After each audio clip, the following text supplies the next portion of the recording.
Welcome to Car Shopping Mistakes. I'm your host, Deshone the Auto Advisor. If you are car shopping now, or you will be in the next 3 to 6 months, type me in the comments. Let us know where you're at so that we can make sure that you have the advice you need to make the best car deal you've ever made and not be spending more than 30 minutes in car dealerships. The name of the game with great deals is to not be spending time in dealerships. The more time you're spending in dealerships, the worse deal you're getting. The worst deal you're getting. Valencia, good to see you. Valencia World says she's shopping. If you're shopping now or you will be in the next 3 to 6 months, type me in the comments and let me know. Now, for those of you who are not shopping right now, you still may hang around for the next hour, learn something, because you're going to see a lot of people ask questions that you will ask or you would have when you go start shopping. So what typically happens if you hang out here enough, somebody's going to ask the same question that you would have asked, and you can get your answers that way. So welcome to Truth. Good to see you. Let me hop on over to Instagram and actually pop in over there. And I'll give you guys time to start typing your questions. No questions off limit. I try to do just rapid fire Q&A. So you have questions about leasing, about loans, about, getting the best deal, new cars, pre-owned cars. If you just want to tell me your situation, kind of what your goal is, we can go from there. And that's typically how we run it here. So let's see. I'll give you guys time to start typing. Once we get the first couple questions coming in, Dolan will start to bring them into the show. And we'll go from there. All right, I'm just sharing the show. Shout out to the sharers. And before we even start with the questions, I want to talk about the mistakes that I see people making. Let's really start out with the mistake of this leasing versus buying. I'm so happy that over the last 3 years, who was taught never lease a car? You were taught or you heard never lease a car. I could not be more happy that we have been helping people get their first lease for the last 3 and 4 years. The financial advice we've been listening to concerning leasing has cost us thousands of dollars. I was going to lease a car next week. As long as you get 5 offers, cool money. As long as you get at least 5 offers, you're good. See, people are out there paying. There's a couple ways that you can get a car. You can buy it new, you can buy it pre-owned, or you can lease it new. When you lease a car, you're leasing it brand new. So if you look at the financial parameters, you ask yourself, if I buy a new car, how much will it cost me? Now, I want you to use this rule. Every $5,000 is about how much per month. This is not for the new people. If you're new here, type the number 1. Let me know you're new. You've never been on the show. I don't expect you to have the answer to this question. But if you've heard this before, then every $5,000 is about how much on a car payment. You may have seen this in my video. You might have seen this on a show. This is a principle we teach. I want you to lock this into your head forever. Let's see if anybody knows. Or we got a bunch of new people. Michelle's new. I see you. Cool Money's new. DJ Furious. Okay, I see you. Sandra Bonds on Facebook. You're new. Okay, a lot of new people checking in. We're live on YouTube, Facebook, Instagram, and TikTok. So if none of you know, I want you to remember this. Every $5,000 is about $100 per month. Good to see you, Digby, on TikTok. Every $5,000 is about $100 per month. So how do we turn that into a real budget? You look at a car, $30,000 divided by 5,000. You're going to see that's about 600. Well, that is 600.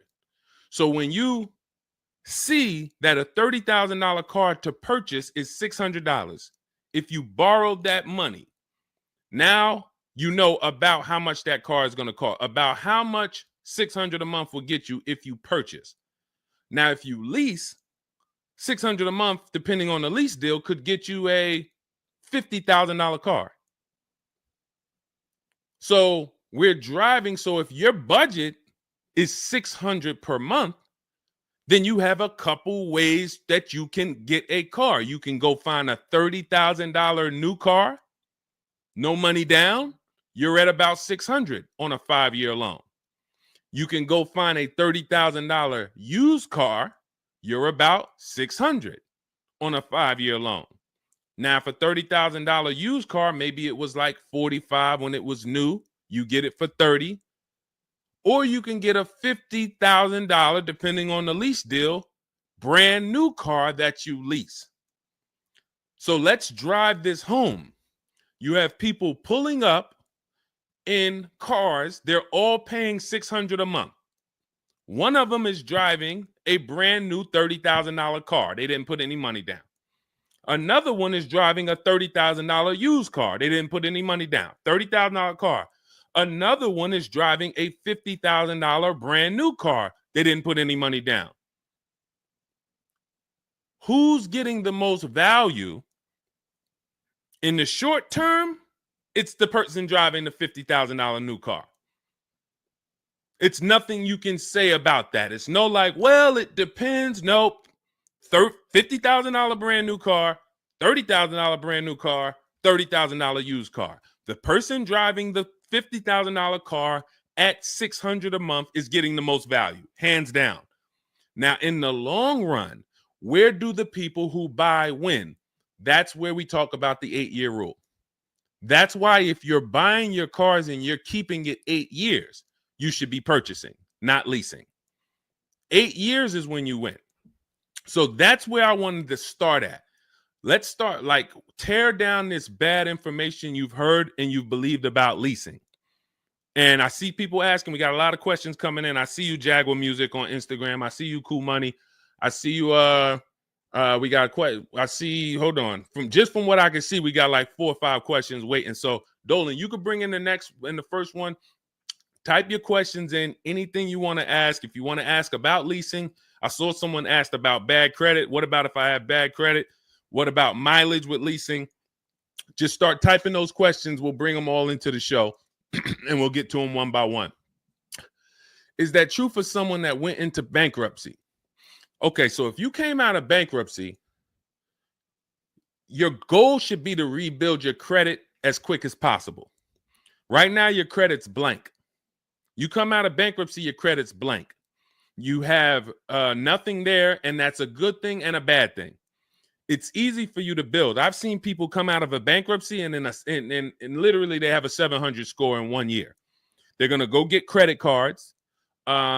Just like if you're 18. If you're 18, you go get credit cards, you don't use them. Pay $15 gas, or you don't have a car yet. You pay $15, $20 a month for something, pay it off. You're going to have a 700 credit score. The more you don't use your credit, the more credit they give you. So when they see that you have the credit, $500 credit card, $1,000 credit card, you're not using it, credit score is high because your utilization is low. So that's what you should be doing.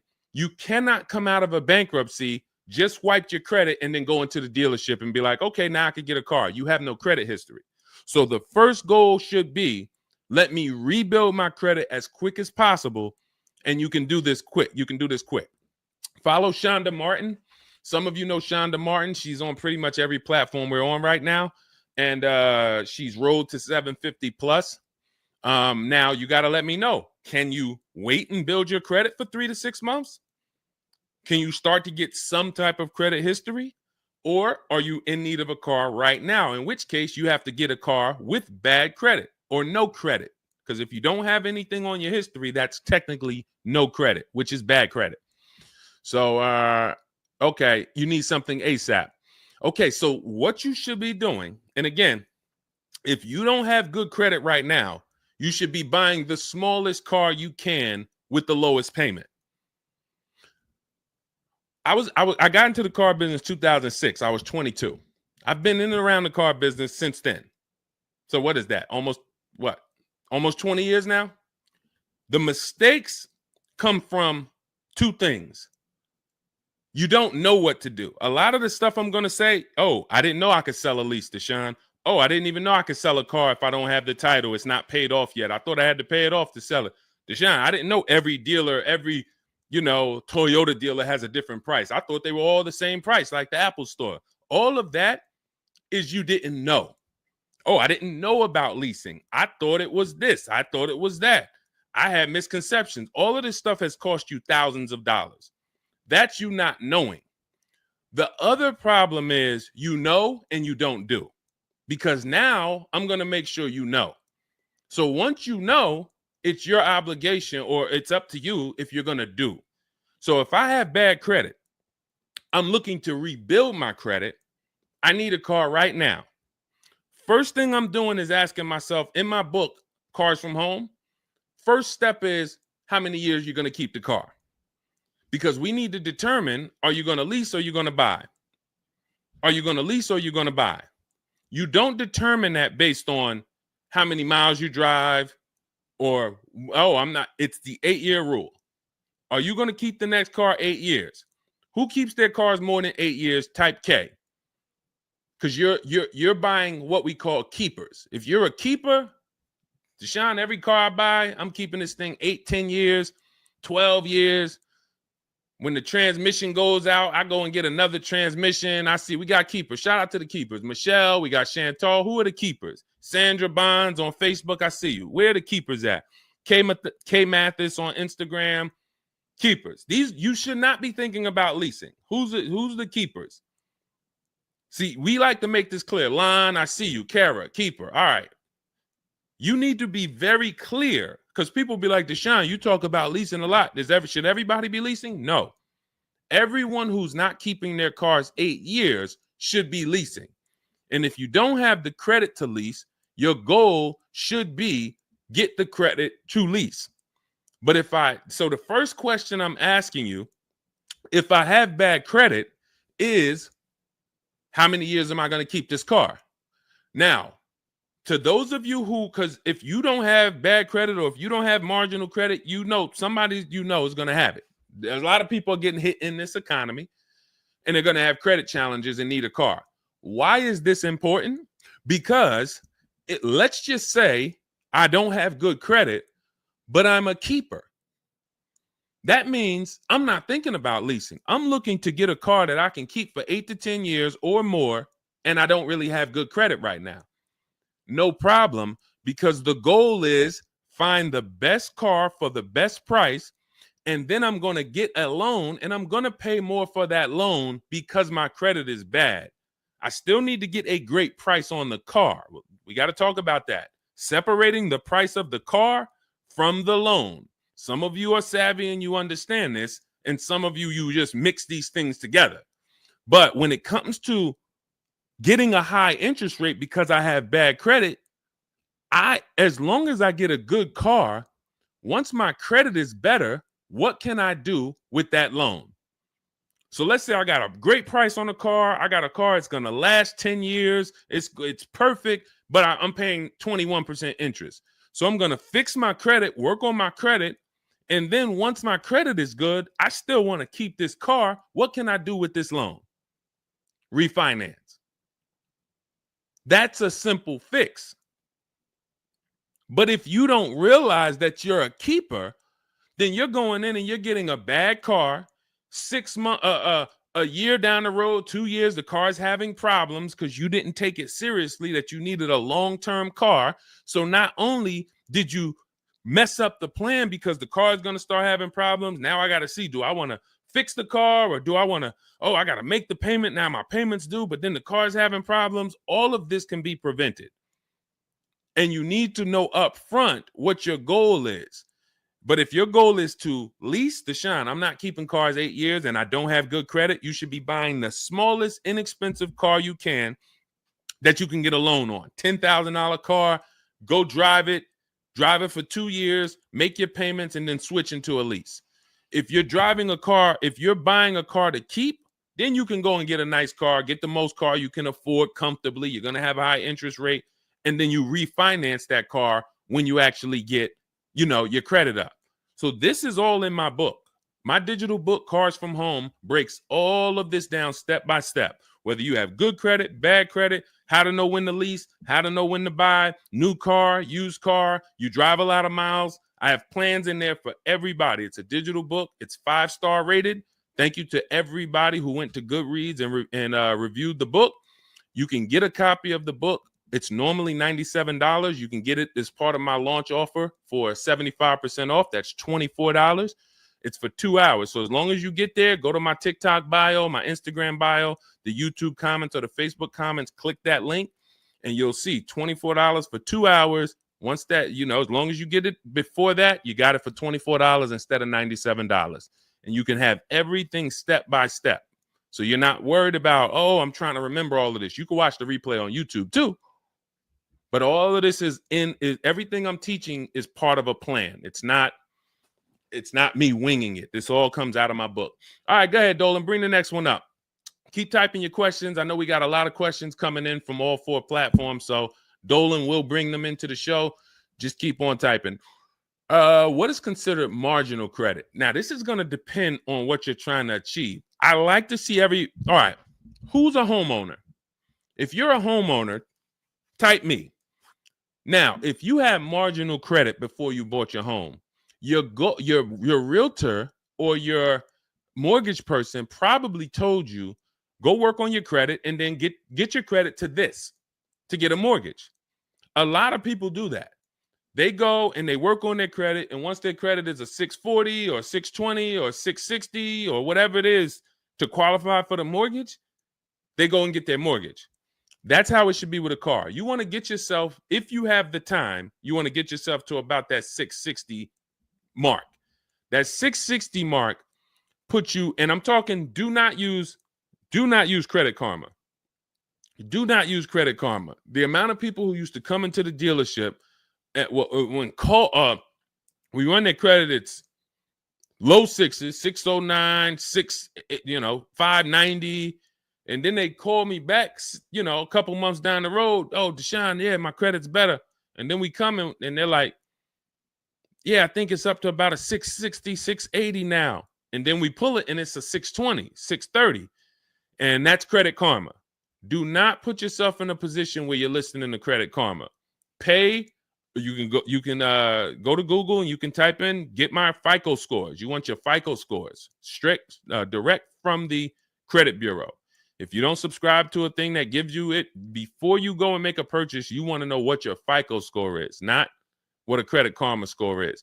But if you have the time, you want to try to get your FICO scores all above the 660, 670 mark. That's going to be in that good category. You can qualify for a lot of leases. Now, if you're in the 650, I want you to think about this. I have something I teach called credit and when it comes to profiles, leasing and credit. It's easier to get a loan to buy a car than it is many times to qualify for a lease. If you got a low 600 credit score, a lot of people will approve you. They're just going to approve you at a higher rate, higher interest rate. With a lease, it can work similar.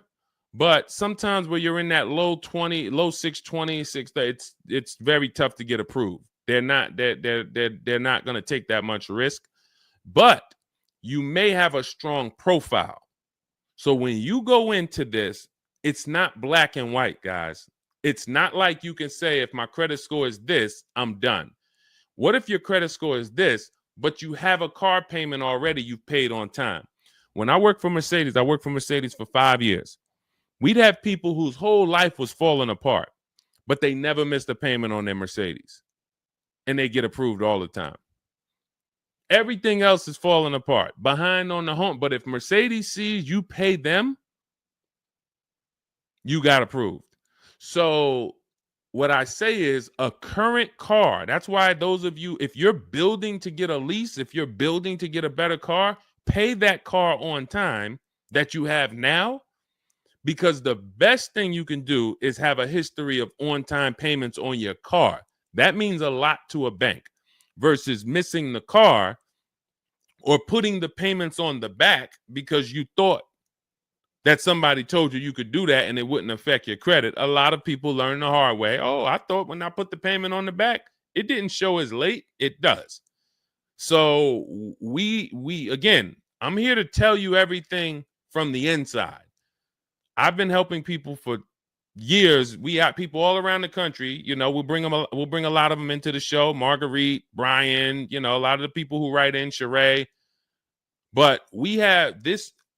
I'm telling you from the inside, not from your perspective. I'm not like the public, and it's like, oh, this guy this guy must have really learned about buying cars because he's teaching. No, I'm from the dealerships. And, you know, if I wasn't doing what I was doing for 10 plus years, that was my job in dealerships, working with people, looking at banks, looking at credit reports, sitting there, seeing people turn down, seeing negative equity. So that's where my solutions for you come from inside. And so I would tell you, try to get to that mid sixes mark. And you'll put yourself out of a manipulation zone. You can qualify for a lot more things. All right, I see you, Michelle. I see you. Kim Randall, good to see you. The Savage Mama checking in. Abdul checking in. Good to see you. Go ahead, Dolan. You can bring up the next one. All right. Shout out to Dad. Y'all running the likes up on TikTok. Thank you so much. Thank you to everybody who's double tapping the screen. We appreciate you. Can you talk about putting money down or not when purchasing a car? So important. Listen, this is a good one. This is a good one. I don't know who asked this question, but this is a good one. Can you talk about putting money down or not when purchasing a car? So here's how you want to make sure your down payment never gets taken if you are purchasing a car. You must separate your monthly payments from the price of the car. You make the mistake sometimes of going in and saying, what's the payments on that car? Who's ever said that? Hit the like button, type me. You ever said, hey, what's the payments like on that car right there? The reason why we don't do that is because you're actually mixing two transactions when you do that. Thank you for being honest. Shout out to the people who are being honest. You're mixing two transactions. You're looking at the price of the car and you're looking at the loan details, which equate to your monthly payment.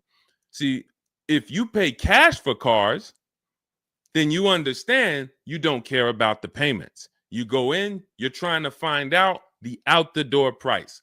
What is my out the door price from the car for this car? If you're doing it our way, you're doing this from home. Bunch of dealers submitting offers to you. They're out the door offers for this car to your email, bidding war. We'll talk more about that in a little bit. That's the cars from home way. But once you get the out the door price, you then say, all right, that car that I want, $32,000, including all my tax, all my fees, $32,000. I pull up my auto loan calculator. How much is $32,000 on a car payment? Well, 5 years might be around $620 a month. 6 years might be around $550 a month. Okay. Do I want my payment to be that high? If I could afford that payment, do I want my payment to be that high? You see how we've separated the price of the car from our loan and our monthly payments.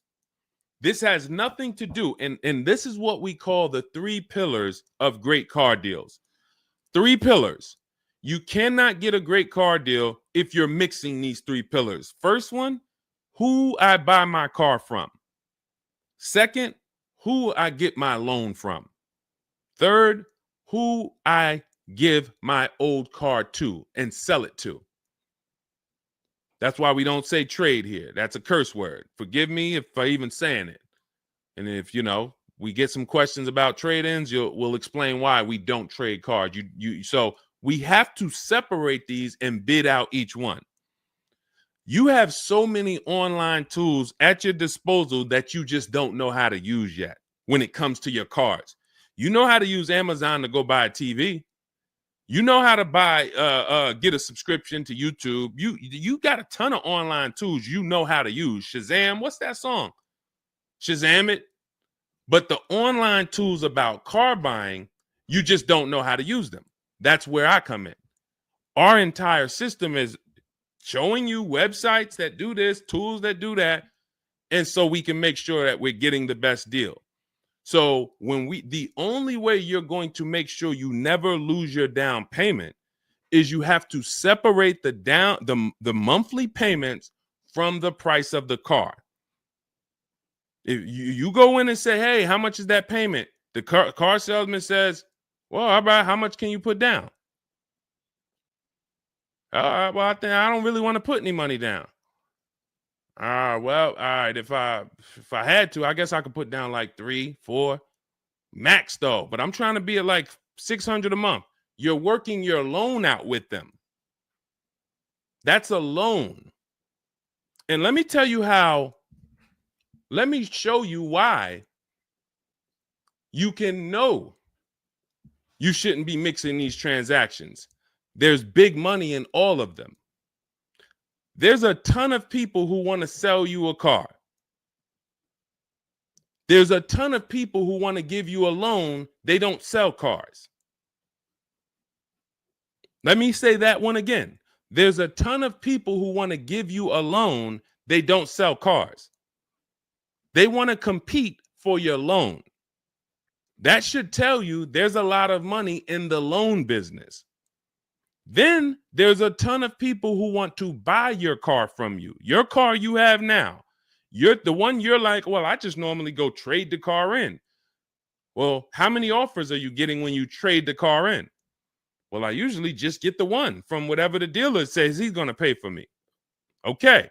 So there's a ton of people who want to buy that car from you. They don't care about selling you a car, and they don't care about giving you a loan. So when you buy a car from a dealer and you give them your old car on trade-in and you get your loan from them, you just gave them 3 transactions. You did 3 transactions with them in one.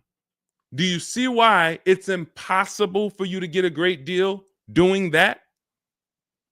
Type $signs if that makes sense. Who's locked in? Because I know sometimes we only got a couple people that be watching. Some people, man, you're cooking dinner and you're like, all right, I hear you, Deshone. You're not gonna save $5,000, $10,000 like my students, and you're cooking dinner and you're just trying to listen in on the side. Look, you're not gonna get this. Look, person got a Kia $439 a month, $35,000 car. Look, save probably $6,000 off the car.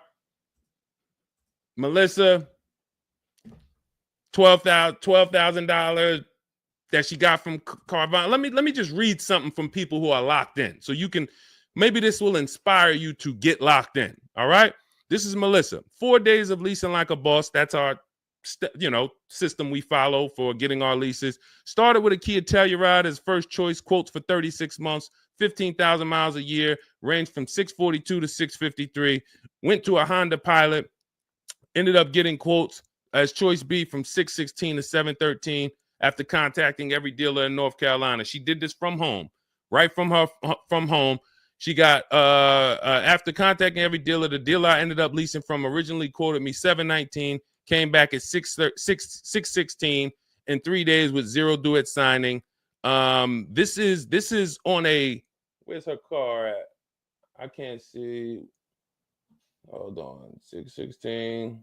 Oh, that one wasn't clear. All right, here, let me read this one. Thanks so much for these resources. I read the entire book last night. Already been underway trying to put my deal together. What a great book. I have my quotes together, and now I'm ready to take the next step with the calculator. Big fan of your channel and the resources. However, when we shop for 12,000 miles per year, do we adjust to 15,000? So these are people who are taking action on a plan. So when you see the plan, there's going to be different results. If you're out here winging your car process, oh, I hope I did this. Oh, shoot, I thought I watched the Instagram video. They told me don't say that. I shouldn't have told them I had a down payment. You're not going to get it. You're not going to save $5,000 or $10,000 on your car payment, on your car transaction accidentally. You don't just slip into that. So lock in and grab this lesson now. I need to separate my transactions. Who I buy my car from is one transaction. I'm going to bid it out. I'm going to give a bunch of people an opportunity to sell me this car. If I'm looking at a used Toyota Camry, I want to see every Toyota Camry within 150 miles, and I'm going to narrow it down, and I'm going to pick the best one, independent of my loan.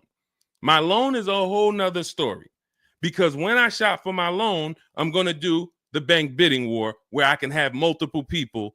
I don't even want to mention that without telling you about it, because it's like, whoa, what's the bank bidding war, Deshone? Okay, so you can have multiple banks and credit unions compete for your interest rate in a small period of time, and it's going to weigh on your credit score like one hard inquiry. Like one hard inquiry. Mamba Mentality, I love the name. I love the name. Why can't I do a super chat? I don't know. Yinka, good to see you on Facebook. IB Johnson. On one hard inquiry. So let's just say, and so when you get your loan, how do we know that 5.2% interest rate was the best? How do you know that the 7.1 interest rate was the best if you have no other offers? And what we've been used to is we're just going to go with our bank. We're going to go with our credit union. We're going to go with the dealer's bank. Why? We're going to make these people compete. And when you do this, when you do it this way, you can have people compete in a short period of time and get multiple offers on your loan without it affecting your credit score. But it has to be done in a small window of time. Now, if you Google it, rate shopping, it'll say between 14 days and 45 days.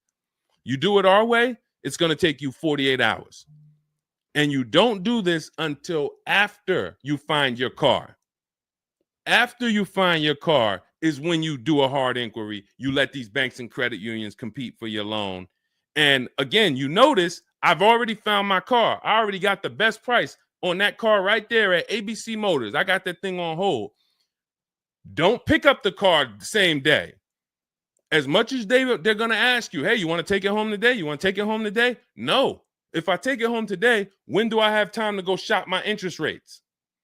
I'm not taking it home today, but let me get my buyer's order with my numbers on it. Let me go home and let me actually do my shopping for my loan and my interest from home. And then if you can actually beat that rate, it's a competition. But because you didn't know that you could let multiple banks do this in a short period of time, you're only going to your bank. You coming back with a 6.49. Well, I guess that's good. What if somebody could get you a 5.49? Do you know how much a difference between a 5.49 and a 6.49 is on a loan? Could be $1,200. This is why we're getting all the money. So again, all of this is in my book, digital book, Cars from Home. You don't have to wait for it to come in the mail. You can have it by the end of the show.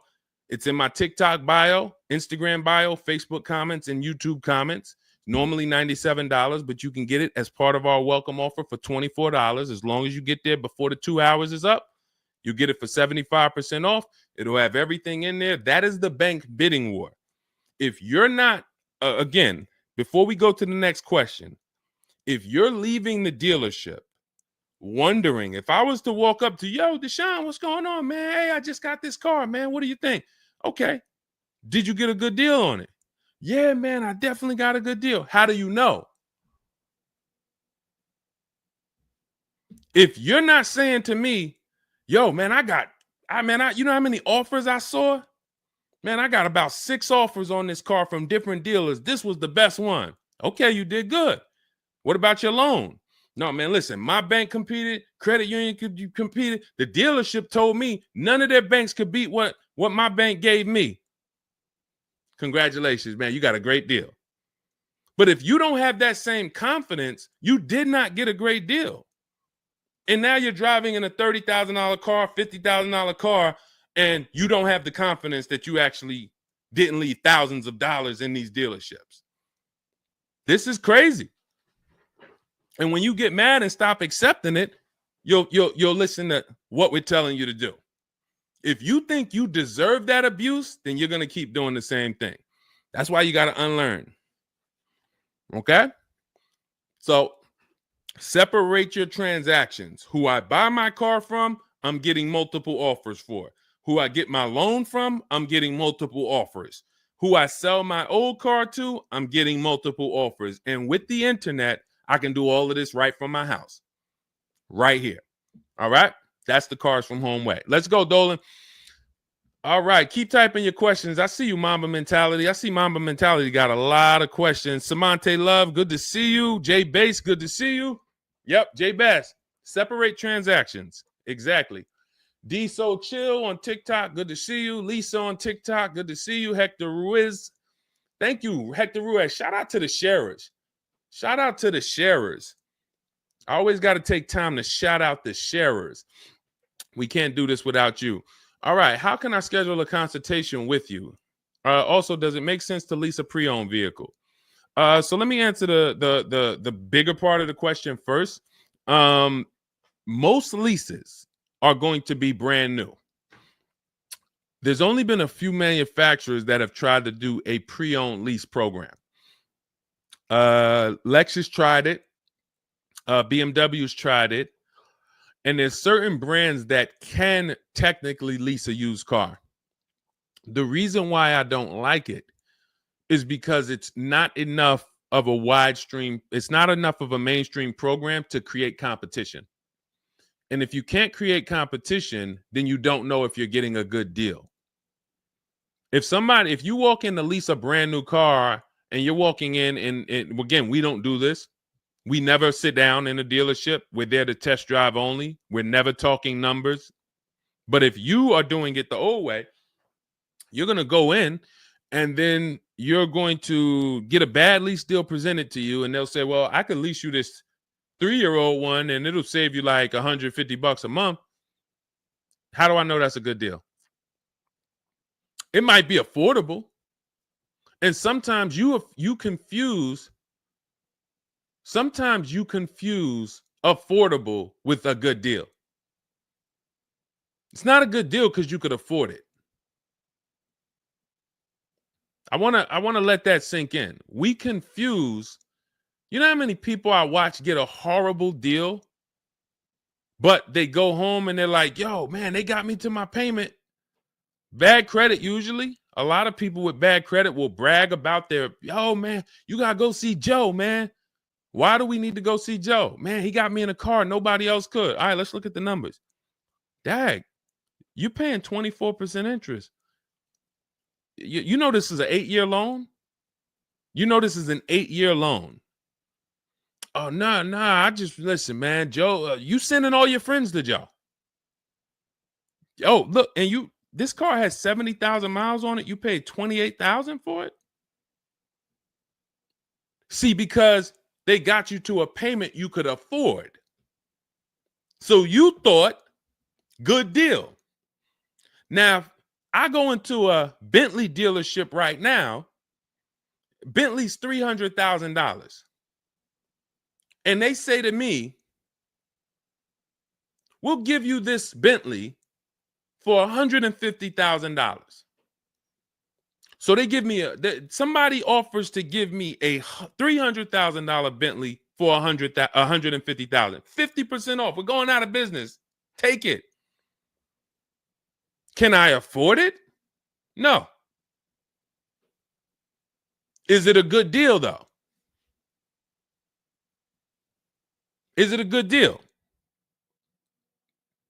$300,000 Bentley, half price, 150 grand. Many people, you don't have that in your budget to go and bring 150,000 dropping on a car. Now, if you want to do a business thing, go buy it for 150, quickly sell it to another dealer for 220. Okay, that's what we would do. But I'm not talking about that. I'm talking about just you alone. Affordability does not equal deal. A deal is a deal whether I could afford the deal or not. And the only way we know a deal is to actually get multiple offers. There's no other way. So I'm going to continue to say it. There is no other way. I've been in the car business since 2006. There is no other way for you to know you got a deal without comparison shopping. Same way if you walked into a grocery store and there was only one, you walk into the Dorito factory. There's only Doritos everywhere. No other competition. They sell them for $7 a bag. There's no competition. So everybody who's in the Dorito factory is paying $7. But when they go in the supermarket, Doritos competing against Lay's, competing against Wise. Oh, you can't be $7, Dorito. You might have to be $4 this week. You might have to be on sale this week for $2.99. Competition. It's everything else. So a lot of what I'm saying to you will click when you realize that you've been programmed to buy cars in a way that you don't buy anything else up. You don't buy anything else that way. Everything else you buy in your life is competition. People competing. Everything else only with cars, we look at one offer. So that's why when you come home, start to look at the whole market, you're going to love this. You're going to be like, man, I don't know how I didn't start doing this before. What I'm teaching is not, the whole Cars from Home system is not rocket science. We just use the internet to create competition. That's how we get crazy deals. That's how you see Alex graduated, was able to get a new lease for my partner, sold his old car to Carvana, bid that out. Notice he didn't trade it. He didn't say I traded in my car. I sold my old lease to Carvana, old 3,500. He got 14. That was his highest bid. Went test driving, got a 2025 Hyundai Tucson, got a 1.3% lease deal, no money down, $42,500 car, $580 a month, and that's a 1.3% lease. Now, $42,500, guys, would normally be, with no money down, about $800 a month. Maybe about $825 for 5 years. He's paying $580. So when we talk about leasing keeps thousands of dollars per year in your pocket versus purchasing. Thousands of dollars, not hundreds of dollars per month, but thousands of dollars per year. So to answer your last question, I don't do consultations. We have 3 ways we help the public: through my book, through our Shop with Deshone program. A lot of these people that you're seeing me share, they've either got my book or they're in our Shop with Deshone program. Just Ralph, Jen, Stormy. Just wanted to let you know that your package worked. $48,000 MSRP, no money down. She's paying $622 a month. That's normally a $900 payment. Marie, some of you know Marie from some of our other shows. We talked about her. Just wanted to reach out. Thank you. She used the book, saved over $13,000 off of her Mercedes, got her payment to be hundreds lower per month, maintenance included. Just wanted to say thank you. She got a 2025 GLC Coupe. Some people have this same car. You're looking at this car. You're like, hold on, Deshone, I got that same car. Did you get $13,000 off? Did you get $13,000 off? This is when we got to say to ourselves, whoa, what's happening that Marie got $13,000 off? I thought I did okay. I got $4,000 off. You see how dangerous it is when you don't get multiple offers? You thought, man, I negotiated, man. I was in that dealer for about 5 hours, man, to get that $4,000 off. Marie never went into a dealership and she got $13,000 off. So you just made a $9,000 mistake. So you could either change your behavior, go grab my digital book, Cars from Home, learn the same thing, use the same strategy step by step that Marie just used, and you could eliminate you making these types of mistakes, or you can continue to do what the car business wants you to do. So in my digital book, you have everything. That's why it's called 7 Steps to Saving Time, Money, and Avoiding Dealerships. It's in my TikTok bio, my Instagram bio, YouTube comments, Facebook comments. You can get 75% off for the next 2 hours. So you won't pay the normal $97. You get it for $24 if you get there before the welcome offer expires. And that's a digital book. It'll be in your inbox by the time we end the show. You'll have all these strategies to use for you, your family, your spouse, your kids, to make sure every transaction you're winning. You're leaving no money on the table. All right. So yes, I don't do, and you'll see in our Cars from Home toolkit in my bio, we do have a program where we shop for people around the country. In fact, before we go to the next question, let me show you what you'll be able to do. But in our case, we do this for clients. So you get in where you fit in. I don't tell you, it's like if I put a buffet in front of you, everything gets you full. You get the book, you're there. You come into Shop with Deshone, we do it together. You watch our video checklist. You have coaching calls, we have Zoom calls, we have a private Facebook group. You get to your goal. Or you can, if you qualify, you got to have the credit. You got to be shopping for a new car. You can look into our Done For You program. You can book a call with our team. But here's an example of how big of a margin these offers. I want to show you the difference between some offers here, because some of you don't really see it. Hold on. I got to label these better for our next show. Okay, here's an example. So we can see here for this particular car, the payments range, all of the car itself is $64,000. We're shopping for a Genesis. This particular month on this particular car, the payments range. Y'all ready? We got 6 offers on this car. The payments range from, well, I'm just reading them to you. $973, $899, $1,102, $1,066, $921, $913. Now this is initial payments. Why is there a $200 difference in these initial payments? This is why you never want to take people's first offer, because the initial payments are going to be high. But even in the initial negotiations, why is it, Deshone? Wait, all of these cars are the same price. Why is one dealer at $1,050 and another dealer is at $899? Because they're criminals. So what do you think you're doing if you just walk into a dealership and say, let me give this dealer a shot at negotiating? If you're negotiating with the dealer that's at $1,050 or $950 or $975, where are you going? And the goal is to have that dealer. This is why when these dealers come, when they come down $100, you think, oh, I had to win. Man, they just came down $100 per month. They started out, they were at $590, and now we're at $490. This has to be a good deal. Well, how do we know that they weren't supposed to start at $490 and end up at $390? If this is clicking for you, type a $, because this is clicking for some of you. Those of you who are locked in, this is why it has to be a mentality change. I'm pulling back the curtain so you can see that, Deshone, it's been feeling like when I go to buy a car, it's a mental game.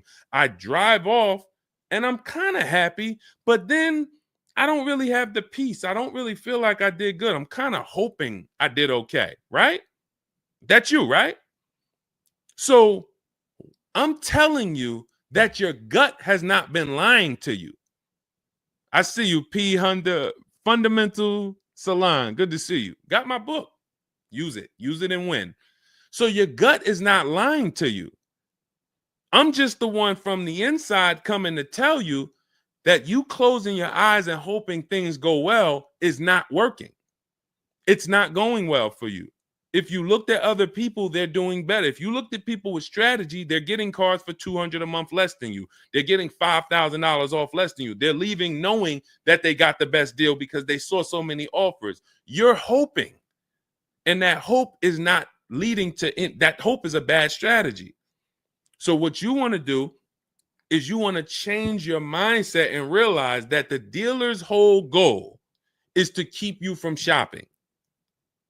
If you burn that into your head about the car business, the entire goal of every dealership is to keep me from shopping their competition. And if you know that, then you're not going to go into the dealership. You're going to say, all right, how can I be at home and do this from home? Again, that's all in my book. But even if you want to make calls, there's some people, you've been on to this since 4 years ago, 10 years ago. You're like, Deshone, man, I knew, man, I don't go into those dealerships. I call around, I'm going to get me a bunch of offers. And by the time I get there, that's when I'm picking up my car. You've been on to this truth for a long time. Some of you, I'm not telling anything new. Some of you, you're like, whoa, I didn't know that really. I thought that it was all about going in and just negotiating. No, because 80% of dealers are never going to give you what we call a below market deal because they got too many other people walking in that's willing to pay a higher price. So you have to find the dealer who is going to give you that low payment out of the whole market. That's why this is a bidding war. And when you start to do this, you're going to be like, yo, why does it seem like this is kind of fun now? I kind of enjoy this. Is like a game. And you're the prize. So instead of feeling like you're begging, oh, come on, can you do another $500 off? Come on, man. I'm only asking. Get me from 520 to 499, man. You're begging. So instead of begging, you got people now competing for you. Whole different story. That's what we want. That's the transformation we want for you today. All right, let's go. Dolan, next question.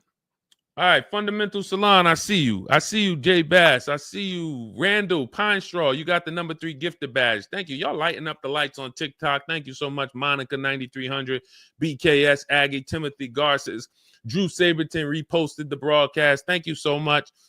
Shout out to everybody sharing this. What about military personnel? What's the question?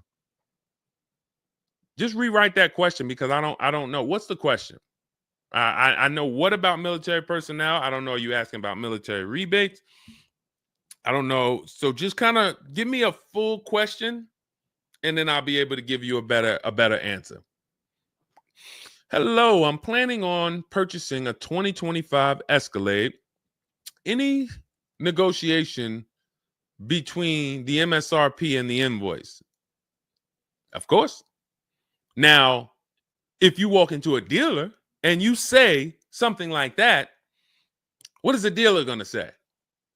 So let me ask everybody who's watching. We're live on Facebook, TikTok, Instagram, and YouTube.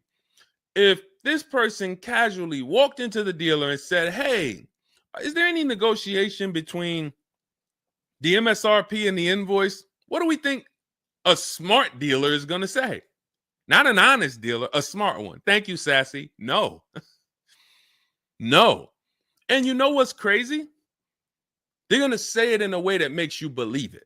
So if I put my car salesman hat on and I switched it to kind of for myself, this is what it would sound like. Or is there any negotiation between MSRP and invoice? Not really. On these cars, I mean, we don't even have a lot of them. A lot of people are trying to get them now because the tariffs are about to hit. And even though this is an American-made car, some of these parts, they're produced in Mexico. So there's not, we really like to, a lot of dealers are selling them over MSRP. In 10 seconds, I just took you to, whoa, but can I get MSRP though? See, that's why I'm never training you to go in and negotiate with people that negotiate every day, 3 times a day for the last 10 years. You're just not going to be a match. You might negotiate office furniture. Yo, Deshone, I do office furniture. A car salesman couldn't come in and negotiate with you on office furniture. But you can't go into a car sale and negotiate with car salesmen because, again, the psychology, we just know every question to ask, everything to say. It's a mind. And so some people use it for good and some people use it for evil. And so how do we find out what the discount is on the Escalade? We talk to multiple Cadillac dealers. Now, if you're doing it our way, in my book, I have scripts that I wrote for you. It's all by email. So there's a reason that people can actually go in, use this book, use these scripts, and come out with great deals. This is Trey. Trey got 3 cars using our system. He says, my son was in the market in 2025. He just got a 2025 Blazer. He said, I started sending emails in the wee hours of Tuesday morning. So those are email scripts that I wrote. They're in my book. You have access to them when you get my book. You're using all my scripts. We're not talking. We're not doing any of this by mouth and saying, oh, I got to remember What did Deshone say? Don't, oh, I didn't want to say that. None of that. There's no room to make a mistake. We're just typing, copying, and pasting. He says, emailed 25 to 30 dealerships, got 8 offers, closed the deal in 2 days. 2 days. So some of you, you're like, Deshone, I need a car in like 2 weeks. No problem. Trey got his in 2 days. So once you start this process of engaging with the dealers, you'll get a car in 3-4 days if you're slow, because that's the way it's set up. So he gets a $56,000 car. He closed the lease at $560 a month on this Blazer electric vehicle. $560 a month, first month's payment due at signing. That is a $56,000 car. And he's gotten 3 cars. He said his first one with our system was 2.5 years ago. He leased another vehicle for his daughter last October, and now he just got his son's lease. 1.5% lease, a 1.33% lease for his daughter, and a 1% lease for his son. So if you're doing it our way, you're sitting at home, you're getting multiple Cadillac dealers to compete by email, and then you're going to see, oh, this one's going to take off $2,000. This one's going to take off $5,000. These 4 are taking off nothing. This one, he's charging $3,000 over the list price. Oh, here's the winner. They're taking off $5,000. That's the best offer. Now, sometimes you get a deal like Sean, and we never know when the bottom is. And let's take this Genesis. Perfect example. This is a 2025 Genesis GV80. As you can see right here in writing, if you're on TikTok, you can't see, but if you're on Facebook, YouTube, or Instagram, you can see. You can see, let me just take that comment down real quick, Dolan, so I can show the discount at the bottom of that sheet, please. Just snatch that just for 1 second. Look at that. $8,469 off retail price. Brand new 2025. Okay, you can put it back up, Dolan. Thank you. So when you look at that, this is the lowest offer of multiple offers. Maybe $8,500 is the best discount on this particular vehicle. But when we go to Sean, let's go to Sean. F-150 Lightning XLT, $73,000 vehicle. What's his discount? $21,000. Look at the dealer discount and look at the rebates. And every dealer is not going to tell you the rebates. Some dealers will not be honest with you about the rebates. They'll hold some of them or they'll hold all of them. When he got all his offers, he saved $21,000 off the price of the car. So how do we determine, to answer your question about the Cadillac Escalade, what's the discount between MSRP and invoice? We don't know. Could be the best discount could be $3,000. The best discount could be $5,000, could be $10,000, $12,000. We don't know. And because you don't know, you cannot negotiate. If you knew that the best discount you could get on a Cadillac Escalade was $8,000, you knew that, then it would be easy to negotiate. I'm just going to go on. All right, man, come on. You're at $6,000. Nah, man, I want another $1,000 at least. I'll let you keep the last $1,000, but you got to get me to $7,000 because you know the bottom, $8,000.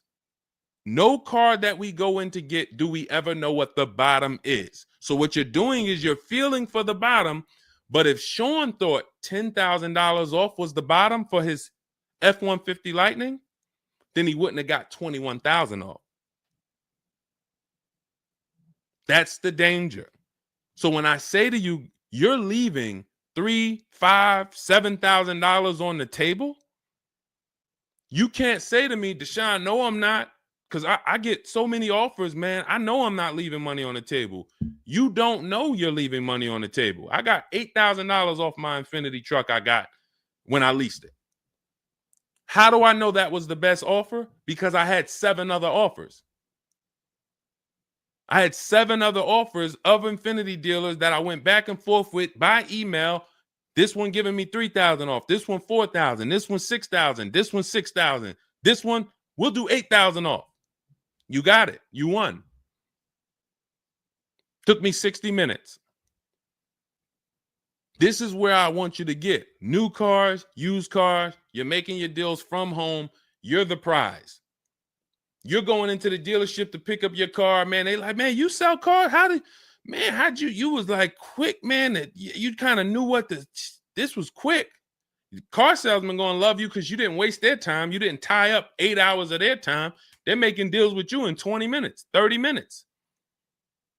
It's great for everybody, but it's mainly great for you. That's what we want. Okay, all of this is in my digital book, Cars from Home, 7 Steps to Saving Time, Money, and Avoiding Dealerships. It's not a mail book. It's a book. You can have it in your inbox in the next 5 minutes. Normally $97, but as part of our welcome offer, you can go to my TikTok bio, Instagram bio, click those links. You can go to the Facebook comments or the YouTube comments. Dolan has a link for you guys. You get 75% off. That's $24, but it's only for 2 hours. Now, if you visited earlier, some of you, I did a show, my last show, you might have visited the link and you missed the countdown. You'll see it's gone.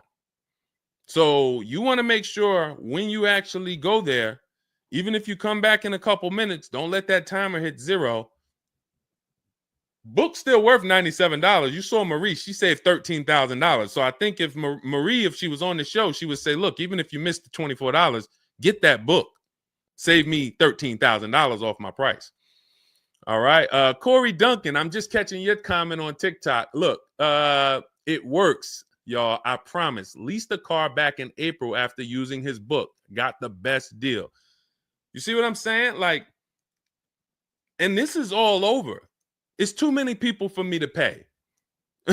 When I tell y'all, like, it's too many people. I pride myself on not can Deshone get great deals. Obviously, you guys know if I could sit on here and answer your questions for an hour and a half, clearly I've been in the car business since 2006. Clearly, Deshone can get great deals. But can other people? That's why I'm showing you other people. That's why I'm showing you Benita. That's why I'm showing you Kimberly got 20 grand off her Maserati when she got it. Zafrina got 2 cars. She got a car last year, got her Jeep Grand Cherokee, $66,000 car. She got it for $579 a month. And then she just got another car that she posted 2026. Not even a 2025. 2026s. They ain't even out yet. She got a Kia or just came out recently.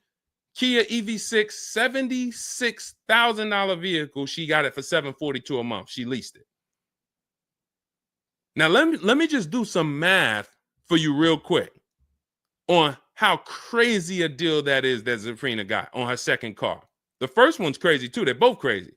But let me just, here's how we judge a lease. We judge a lease by how much we're paying and how much car we get to drive for that payment. So the reason I created the 1.5% rule is for you to know you're paying too much money for a car you're giving back.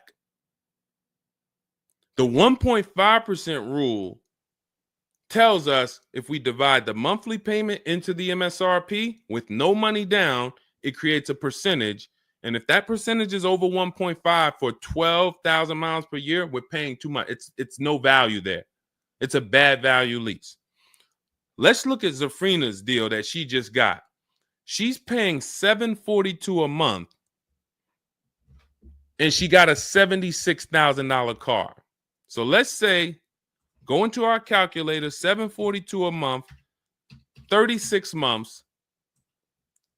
That equals $26,700. That includes taxes, everything. That is how much she's giving them for 3 years to drive this car. $26,700. It's a $76,000 car. You don't have to be a mathematician to know that if you walked into a showroom and you saw a $76,000 car, once taxes and fees and everything were on top, it's over 80 grand. And you could drive that car for 3 years for $26,000 and you give it back to them, we don't have to, we can imagine how much value that is. So that's how we judge a lease. And the more I pay, the more I have to look at, okay, is this a good lease deal? Is it a great lease deal? Is it a steal? Zafrina got a steal. Anything 1% or lower, it's a steal. From 1% to 1.5%, that's a good deal. Well, let's say from 1% to 1.25, great deal, great value. And then from 1.25 to 1.5, good lease deal. So it's good, great, and a steal.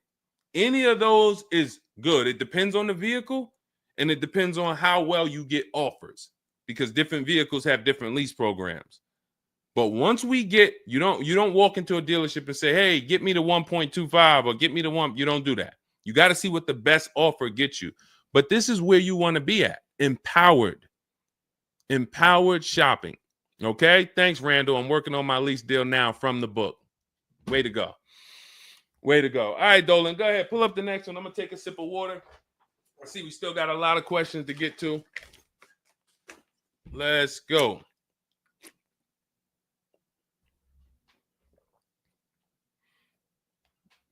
Mark is me. Good to see you on Instagram. Checking in. All right. Let's go. Does it matter if you email or call a dealership to find out the best price? All right. No. You just got to realize it's going to be different things that come with phone. The reason why. Okay. Who's a good negotiator? All right. Let me put it like this. Who's not a good negotiator? Let's be honest. Who's not a good negotiator? Type me. You're just not. It's not your thing. You don't really like confrontation. Not a good negotiator. Let's go. Who's going to be honest? Oh, we got a bunch of good negotiators on here today. Bunch of good negotiators. Where we at? Hershey. What's going on? Randall, Sassy. Who's okay.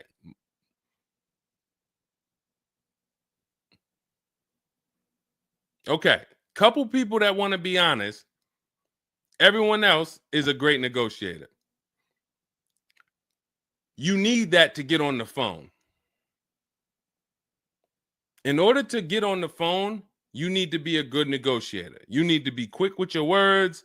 You need to be, and that's what's going to happen when you're calling to get deals. Now, if you're calling to get deals, you just need to be able to know exactly what information to give and what information not to give. So let's just say you call in and you're trying to get an offer and somebody says, "Hey, wait, I need your credit."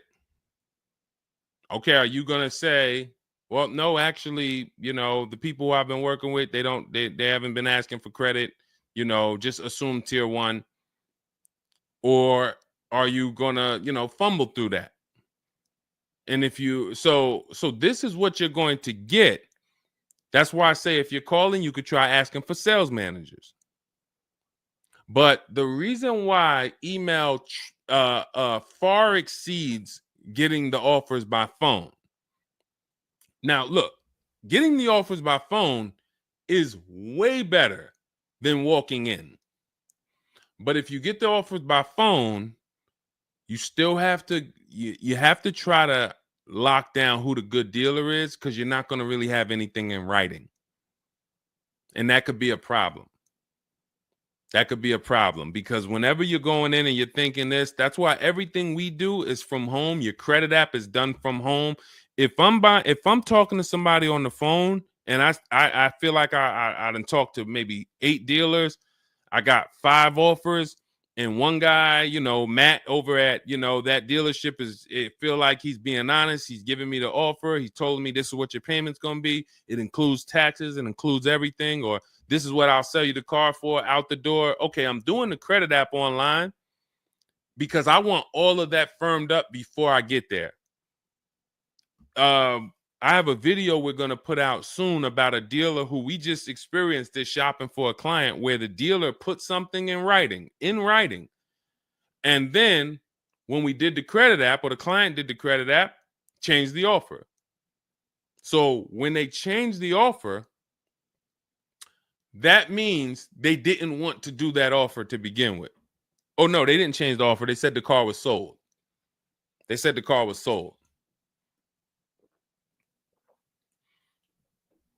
Me knowing what I know that what they wanted to do was tell you one thing and then they wanted you to come in so that you could so they could raise the price on you. This is why we are not going in until we do our credit app online. And when I tell you we are doing everything from home, except the test drive, we are doing everything from home. We're not going in, all right, come on in, let's finalize this. No, we'll come in and pick it up. You can send me the credit application. I will email you my driver's license. I'll email you my insurance card, because when you do this, your deal is solid. If you're going in the dealer to finalize your transaction, the deal is actually not solid. The deal can be changed.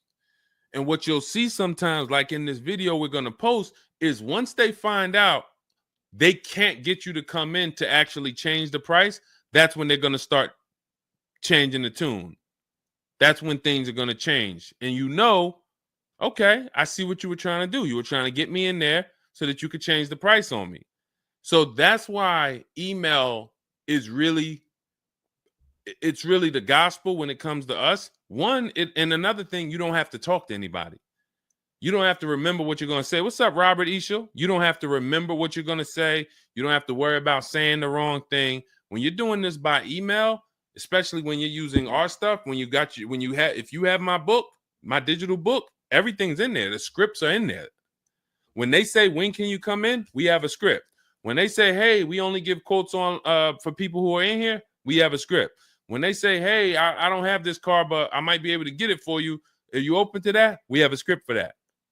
Everything, we have probably 50, 60 scripts. Everything they're going to say. So that allows us to have conversation by email. We're not just emailing. We're having, Marcus Me asked, I see a question about warranties. I got you. Hang on. Mark, we're not just emailing. We're having conversations by email. Big difference. Conversations by email move things forward. Oh, we can't do this. Oh, how about this? Hey, it's a back and forth.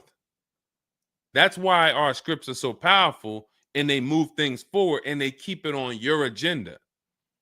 So again, myself, I could do it either way. If I was doing one car deal, I could call around. I'll ask for sales managers. I'll talk to the sales manager. I'll try to get a car deal done. But it's the transferring of information, and this doesn't work on a used car. So this only works on new cars. So if I was buying a used car, it's a whole different system. But another reason this isn't effective. What's up, Smitty? Hopping in on TikTok. Another reason that's not effective. Again, better than you walking in. I'm just being straight up with you. If you told me is that better than me walking in? 100%. Get on the phone. You will do way better on the phone than walking in. But compared to email, you ask me like email or phone, which one's better? Email crushes it because I can have conversations quicker. I have stuff in writing. I don't have to worry about not having something in writing, and I show up and I thought that it was this and then it's that, and then it's nothing I need to remember. Yeah, I think that's enough. I think that's enough. So again, in my book is all the scripts. And without you knowing what to say when they say this, then the conversation is going to move slower and you'll be typing everything manually. What should I say to them? All right, what should I say to this? When they say, "Oh, can I have your full address?" Okay. These are the things that you want to know how to respond to. Okay? All of that is in my book. But again, either way is better than walking into the dealerships. Walking into the dealerships is where you're going to lose. All right, go ahead. Next question. Kevin Carroll, Jamie Rodriguez. Good to see you. How do we apply for a soft credit pre-approval? You have to find a bank or a credit union that does it. If your bank or credit union should be the first people you ask, can you get a soft credit pull pre-approval? Because the soft credit pull pre-approval doesn't start the rate clock, doesn't start first of all, the rate clock starts at the hard credit pull, which means your credit bureau, Equifax, Experian, TransUnion, they're looking now and saying, okay, you have a certain period of time where you can do more of these to actually get different rates. But once that period of time closes, we're going to update your credit score. So let's just say you get that hard inquiry, and when it closes, your credit score drops 10 points. Okay. Had you gotten 3, it would have dropped 10 points. In that window, same 10 points. But if you let the window close, then you go and get another hard pull. When the next window closes, it's another 10 points. That's why we don't want to be moving like that. We don't want multiple hard pulls in a spaced out period of time. So you want soft credit pull, and if your bank or credit union doesn't do it, go to Google. Go to Google, type in soft credit pull pre-approvals. Find a bank that does it, because all you want to do is put your budget together. This might not be who you get a loan from. It's just for you to put your budget together. And if you've ever bought a house or you got a mortgage, you'll see, all right, you might pre-approve me for, 4.25 interest rate. And then once I go to get my loan or my mortgage, it might go to 4.3. It might go to 4.6. It doesn't matter. This is just to budget. You need something so that you can know how much you can spend. That's the purpose of the pre-approval. So it's no reason for you to ever give a hard credit pull. You are much better off just using the rule of every 5,000 is about $100 per month. Burn that into your head. Every 5,000 is about $100 per month. So that means when I'm looking at this $30,000 car, that's $600 a month for 5 years. What if I want it to be $500 a month? Then I need to, instead of taking out a loan for $30,000, I need to take out a loan for $25,000, which means I got to put $5,000 down. But if I'm taking out a loan for $30,000, it's going to be about $600 per month on a 5-year loan. You could go to 6 and it'll drop it a little. For 6, it'll drop it another, But if you don't have that rule of 5,000 in your head, you're too off in your budgeting. You need to have some type of anchor to what this car should cost me. If I'm looking at a $50,000 brand new car, I don't want to be able to, give me the $600 a month on that. Wait, Deshone already told me every 5,000 is $100 per month. How am I looking at a $50,000 car and saying get me the 600 on that? Just divide 50,000 by 500. You're gonna see, oh, that's 1,000. This thing costs 1,000 a month on a 5-year loan. Yes. No money down. Yes. This keeps you from getting in trouble. This keeps you from leaving out the dealership with a 9-year loan. You're at your payment, but your loan is for daggone. It's like if you might not know, it's there's 50-year mortgages. Who would take a 50-year mortgage? Anybody? Anybody volunteering for a 50-year mortgage? Any takers? I didn't think so. No. Why? If you went into a house, $500,000 house, and they said your payment is this for 30 years, but if you take a 50-year mortgage, it drops to this. Nobody on here would be like, okay, yeah, give me the 50-year mortgage. They're available because we've learned that 30 years is the longest you would take a mortgage. And that needs to be 72 months with cars. That's why I tell you 72 months should be the longest you ever consider for a car loan. And if you go in with these parameters, nobody can take advantage of you. All right. All right, let's go. We'll wrap in a car. We're almost done. I say let's go. I see we got maybe one or two more questions. We'll see. For lease, I can only go through the dealership finance department. We'll bring that one in next. I see you. I see you on TikTok. Anita, I see you. What's going on? Warranty extensions worth it? Oh, you mean extended warranties? Okay. Are extended warranties worth it? Depends on the car. If you with warranties, you're asking yourself, what's the odds that things are going to break on this car? And then how expensive are they to fix? And this is why when we get cars, we do something in step 4 of my book. There's a 5-minute process we do. It's a Google check where we check reliability. Every car you look at, you should be typing into Google 2025 this reliability. If you're buying a used car, you should be typing in 2023 Kia K5 reliability. And then you skim those articles. Thank you, Renee Cunningham. You skim those articles, and then you see, what are the third parties saying about this car? Are they saying the reliability is less than normal or less than average? There's tons of people who were in love with a car, and then they do this 5-minute exercise and they see owners are reporting electrical issues with the car, software problems with the car. Owners are complaining about the infotainment system in the car. So this is this is what we call bad DNA.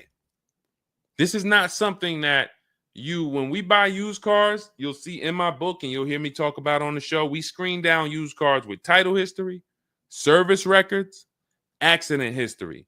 That's how we make sure it's a quality used car. Title, service records, accident history. But you could put all those things together, and if you got a car with bad DNA, it has electrical problems, none of that will fix it. So, Deshone, I did that whole search you told me, man. I did everything. I narrowed it down. I got a good car. I got the best price. But, man, the car is giving me problems. You skipped step 4. You didn't do that Google search I told you to do, right? No, I didn't, man. I didn't do it, man. I skipped that. That right there, now you got a great deal on a bad car. So the things I'm telling you to do take 5 minutes.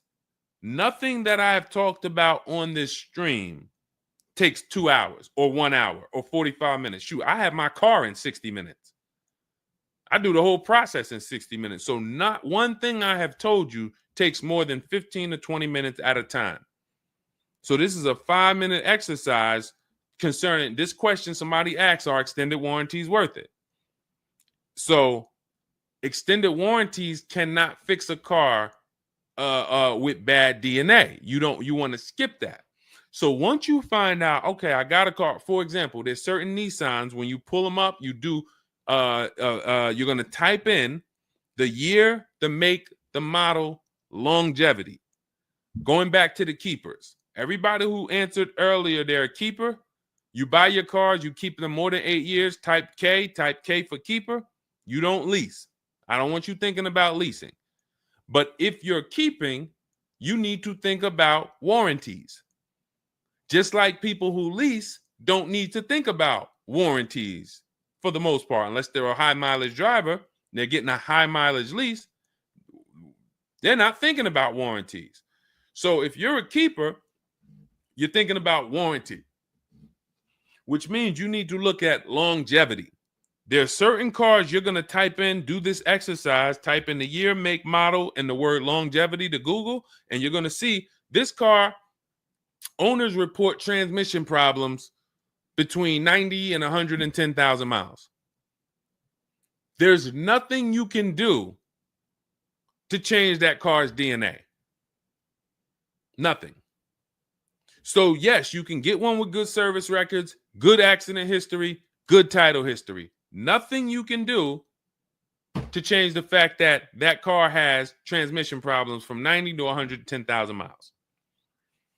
So once you do that exercise, that quick 5-minute check, then we can look at what's the cost of repairs on this car? Is it a Mercedes where when something breaks, it's $2,000? If it's a Mercedes and something breaks, and you can keep typing your questions. If you have a question on TikTok, nothing's off limits. So we got time for a few more questions, but you got to type them in for us to bring them into the show. So are we, once you know what cars, like give you an example, you got a Honda, you got certain cars, they're very inexpensive. Something breaks on the car, the parts are cheap, inexpensive. These are the cars where you don't need extended warranties as much as you need a car when you look at a car that has high cost of repairs. So what should you be typing in for the car you want? Cost of repairs. If you're looking at a Volvo XC90, Volvo XC90 repair cost. Where does it fall? You're probably going to land on an article that shows you the rankings of cars repair costs. If you see that Volvo and Cadillac and Mercedes and all Range Rover, Land Rover, they're up here, then you need an extended warranty. Because when one thing breaks, if you got a $3,500 warranty, it might pay for the whole warranty. One thing. But if you're looking at a car and it's very low, Mazda or Honda or Toyota or very low cost of repair, then maybe you save the $3,000 and you don't get an extended warranty. You just put that money to the side. So it's going to depend on the car. When I worked for Mercedes, if somebody was buying a Mercedes, I told them, go in there, finance department, buy as much warranty as you can afford. That was my words all the time. Buy as much warranty as you can afford. IDK, following your book to secure a lease. How do I get it without putting money down? We don't shop with money down. So you haven't gotten to that section yet. I'm glad you have the book, IDK, but there's no scenario when you're using our templates and scripts where we shop with money down. In step 3 of the book, which is deal focused budgeting, I explain how down payments come in and I explain the risk of down payments. But when we're in step 5, which is reaching out to dealers where we're getting our offers, there's no down payment that ever comes into the conversation. All of our lease offers are with first month's payment due at signing. That's not a down payment because it's just like when you rent an apartment, you pay your rent at the beginning of the month. When you lease your car, you pay the payment at the beginning of the month. And that's it. That's not a down payment. That's your first month's payment. But no, all you do is just follow the book. There's no again, and stay on the steps. Here's what I want to drive home when it comes to this book. And I see we had somebody, Linda March, on Instagram. I see you. Grab Linda March's question, please, on Instagram, Dolan. Do not read this like this is some seminar. There's 2 types of people who use the Cars from Home stuff. All of our stuff is made to be like you having a conversation with me. If you jumped on the phone with me and you said, Deshone, this is what I want. What's my first step? I would give it to you and then you go do it. I wouldn't say to you, okay, Linda, you're going to do this. And then once you do that, go and do this. And then once you do that, go and do this and then do that. And then by the time you finish this, you'll see this on this website, and then you'll be ready to pick up your car then. How would that go for you? Carrie Ann, Gifted Hands Cash, good to see you on Facebook. Well, how would that go for you? You would be like overwhelmed, confused, messing up. That's the way it is when you get my digital book, Cars from Home, and you read it straight through. What you're seeing all the steps. The last step 7 is delivery or pickup, and I'm congratulating you. You did it. The step before that, we're going over paperwork in the finance department and extended warranties. You shouldn't be there because you should be going through step 1, checking it off. Deshone told me do this. Step 2, check it off. Step 3, and then once you get to step 7, which is delivery, check, just picked up my car. It's a checklist, not a Bible or a almanac for car research or car studies. That's not what it is. And so I want to let you know that so that you don't come in thinking you're about to learn a lot about cars. In fact, that's how it was when I first started. My first book was called 52 Car Buying Questions Smart People Don't Ask that cost them thousands. 52 car buying questions smart people don't ask that cost them thousands. That book's not for sale anymore, but if you Google it, it's highly rated. People loved it. People said, Deshone, I use this book, man. I learned so much and I got a good deal. Because I still was teaching you how to get to the multiple offers, but it was too much information. That was when I came and I started teaching and I said, I want to teach y'all. I want to teach you everything I know. No, the way my book now is, Cars from Home, 7 Steps to Saving Time, Money, and Avoiding Dealerships, is to get you right from where you're at to your car. 90 minutes, 2 hours from home. Boom, boom. Little small exercises here, 10 minutes here, 5 minutes there. Boom. All right, I'm picking up my car. So that's why we have the success stories that we have, because of the fact that it's a focused step-by-step book. Okay? So you can get your copy in my TikTok bio, my Instagram bio, the YouTube comments, or the Facebook comments. It's 75% off. That's the welcome offer. It's normally $97, but you can get yours for $24 as long as you get to my bio and Instagram, TikTok, or the YouTube comments or the Facebook comments before that 2 hours expires. This is Brian, just got his first ever lease using the book. Thank you, Brian. 2025 Honda HRV, $30,000 car, $395 a month. That's a 1.2% ratio. No money down. Initial quotes from that dealer was $434, and he used the counter offer calculator and got it down to $395. So that's his best offer, not to be confused with his only offer. That's his best offer that went from $434 down to whatever he ended up paying to get it to 1.2%. So that is how you want to do it. Step by step, go grab your book. Make sure when you get your book, screenshot the thank you page, because my support team's email is on there.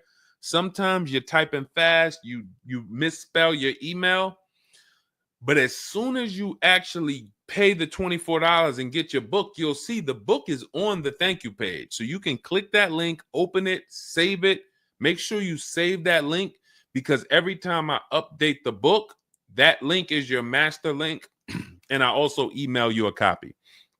Okay, and then you'll have everything we teach step by step to get as many cars as you want. You'll see, you'll be like Sheree, you'll be like Zafrina, 2 and 3 and 4 cars. Rosalie, 4 cars. Ken, we talked about. Trey, we talked about earlier, 3 cars. These people have been with us since 2021 and 2022. So if you're new here, you got people that's already 3, 4 cars up on you using what we use. And, catch up. All right, go ahead, Dolan. I saw we got a couple more from Carrie Ann. We got Linda March. Following your book to secure a lease, how do I get it? Oh, that's what we just answered. We already answered that one from IDK. I saw you grabbed it, but I answered it before you grabbed it. Carrie Ann Gifted Hands. Evening. Okay. Can a dealership... I'm sorry. I'm having trouble reading. I'm going to have tea on these broadcasts, because can a dealership take your newly purchased vehicle to a private mechanic without telling you? Actual dealership, because he refused to pay the money to get it fixed. Can a dealership take your newly purchased car? So if they're taking it to a private mechanic, then it most likely does not have a manufacturer warranty, because if it had a manufacturer warranty, for example, Kia has a 10-year manufacturer warranty, bumper-to-bumper warranty. I think it's 10-year bumper-to-bumper. But when the manufacturer puts a warranty on a car, dealerships don't really want to take it anywhere, because the manufacturer is covering the cost. They're covering the cost of the parts. They're paying the dealership for the labor. So it sounds to me like you got a pre-owned car and it was newly purchased to you, but it doesn't have a warranty.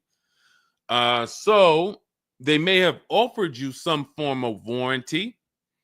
Maybe they put something in writing, and whenever you buy a car, you should have something in writing on the buyer's order.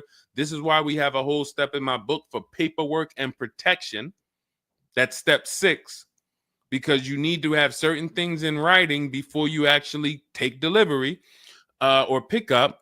But it sounds like they probably had an in-house warranty, like, hey, if you come back, you got 30 days or 3,000 miles, or you got 90 days, and if anything goes wrong, just come on, bring it back. And now you brought it back because you had an issue, and they're looking and saying, well, our guys can't fix the issue, or we don't want to pay our guys to fix it. We're going to pay, this guy over here, and he's going to fix it. He can do that because there's nothing in writing that says he can't do that. And she said, correct. Ask me how I know. I swear, the reason why I invite you into my world, guys, is because everything that you think is complex is totally normal for us. That's a crazy situation for you. I can tell you exactly what's going on because I've seen this situation for the last 20 years. So when you're coming into our world, it's like, wow, this guy really knows. I see why he can kind of keep me calm, because this stuff is calm for me. That's where I want you. It's like being with somebody and you're going into a scary situation, but they've been here 200 times. Oh, it's dark back there. No, nothing ever comes from back there. When we get up here, you're going to hear some sounds in the bush, but that's just little raccoons and they're harmless. They actually like, oh, okay. You start to get more comfortable because the other person has been here a lot. So there's nothing in writing that says he can't do that. But if it is in writing that he needs to fix the issue, that's really all you care about. What's really in writing is you need to fix this. How you fix it and who you get to fix it, that's your internal business. If you want to take it and outsource it to another mechanic because your mechanic can't figure it out, that's fine. Some dealers have a relationship with a dealer up the road. So if, a used car dealer might take it to a Subaru dealer if it's a Subaru, and they might, but their thing is they need to get it fixed because they're obligated. You said just purchased it, went back into the shop 2 weeks later, still did not have it back. Exactly. So they're going to try to do everything possible to get it fixed. And that may include taking it to someone who they think can fix it. Now, I assume, are your payments due? Did you start a loan? Because this is different if you have a loan and you have my car and I have a payment due in 2 weeks or 3 weeks or 1 week. And if my payment is due, then I'm going to actually wait probably 1 month. And if I don't have anything in writing of when I'm getting this car back, then I'm going to make a police report. And because now I'm getting ready to either unravel this deal, you got to give me a car. I need to, and watch this. Why the police report? It's to document what's happening. First of all, people don't like to see police pull up to their, it's leased. It's a brand new car.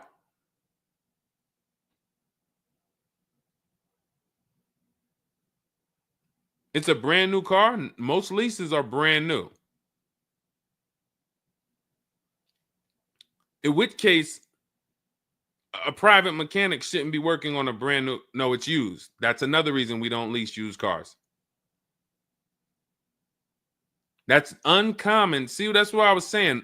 Leasing used cars is very uncommon. No competition, warranty issues. This is why it's not a mainstream thing. And this is why it's not something that I recommend. But I don't say it's not possible. Because when people say, oh, Deshone, could you lease a used car? I'm not going to say, no, you can't. But what I'm going to say is we don't. Now, you have is there a warranty in writing? Did they write something on, because now you pretty much have a payment on a car that's used. That what is the warranty? What did they put in writing that they would cover if something went wrong? They had to put something in writing because they're covering it now. Or they have to fill some form of obligation. You paid 2 payments, but what warranty did they give you? Was it a certified car? Because that would give you a year warranty from the manufacturer. But again, I don't think you have a manufacturer warranty. In fact, I almost know you don't, because they wouldn't be taking it to a private mechanic if it had a manufacturer warranty. Originally 32,000, at the end 62,000 through. Originally 32,000, at the end 60,000 through Exeter. Yes. Well, I mean, originally 32,000. I don't know what you mean by that. Is that your mileage? I need to know. Did they put something in writing saying that they were giving you a warranty?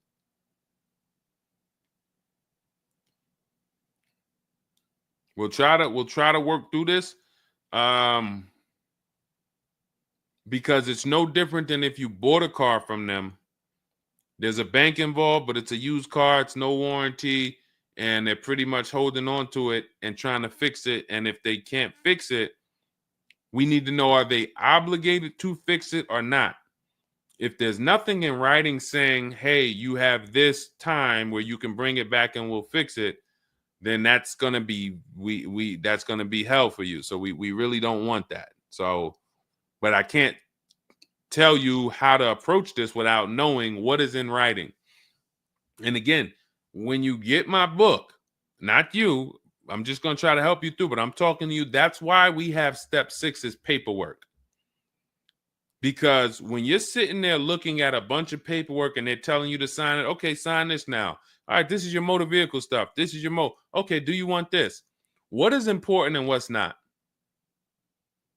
What is important and what's not important?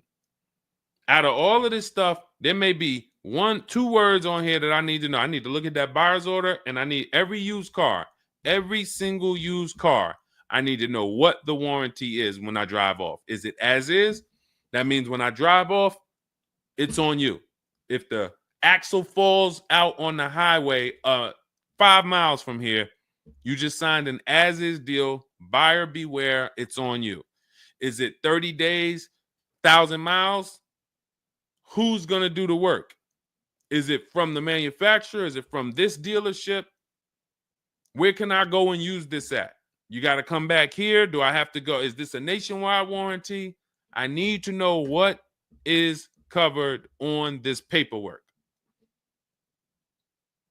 so that I don't end up in a situation that we're trying to get out of right now. The warranty is through portfolio protection.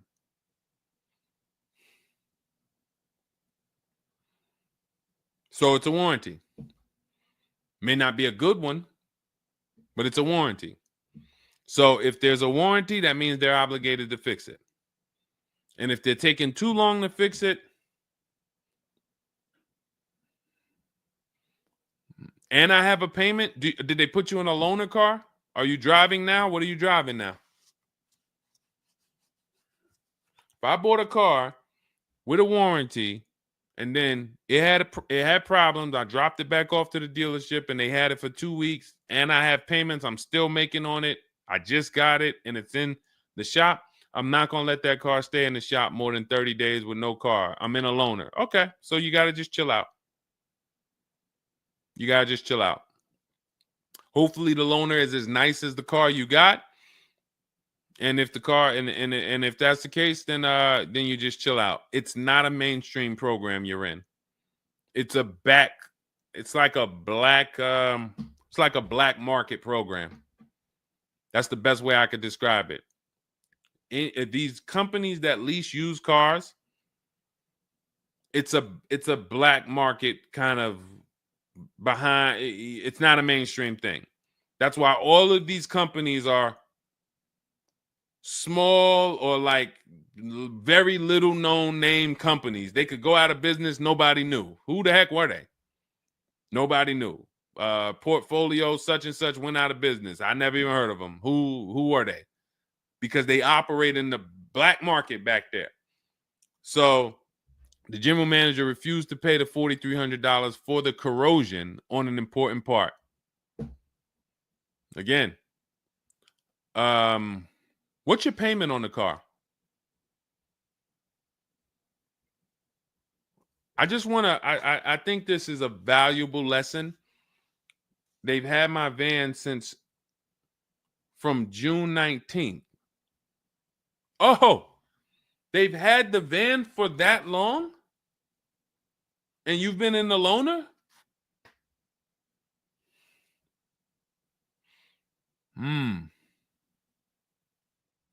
Holy crap. All right, what do I do from you? What's your payment on the car?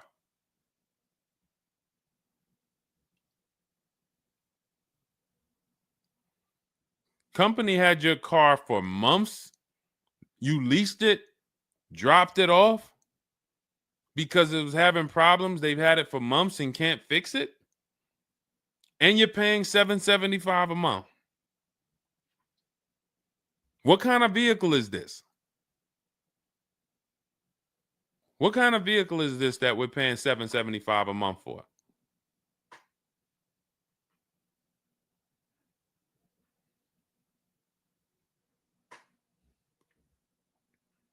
I just want to give you some time to type. I mean, I like to try to give you, I like to try to give you a like, what would I do in this situation?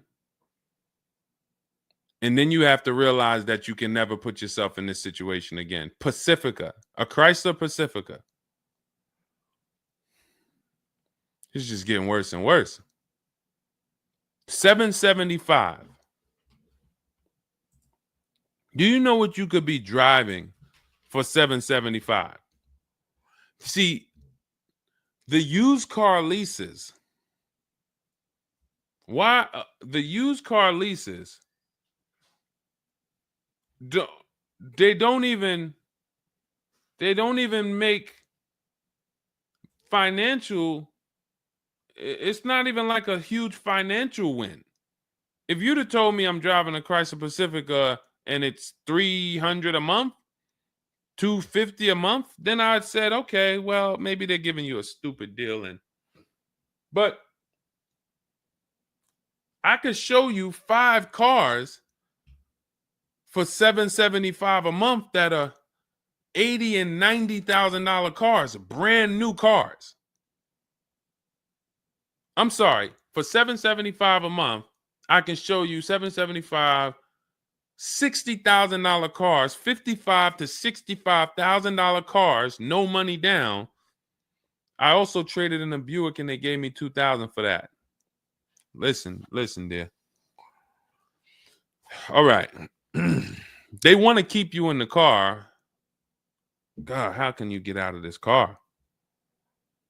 Oh man. And just so you know, some situations you can't get out of. So it's not like there's always a way out. There are some situations.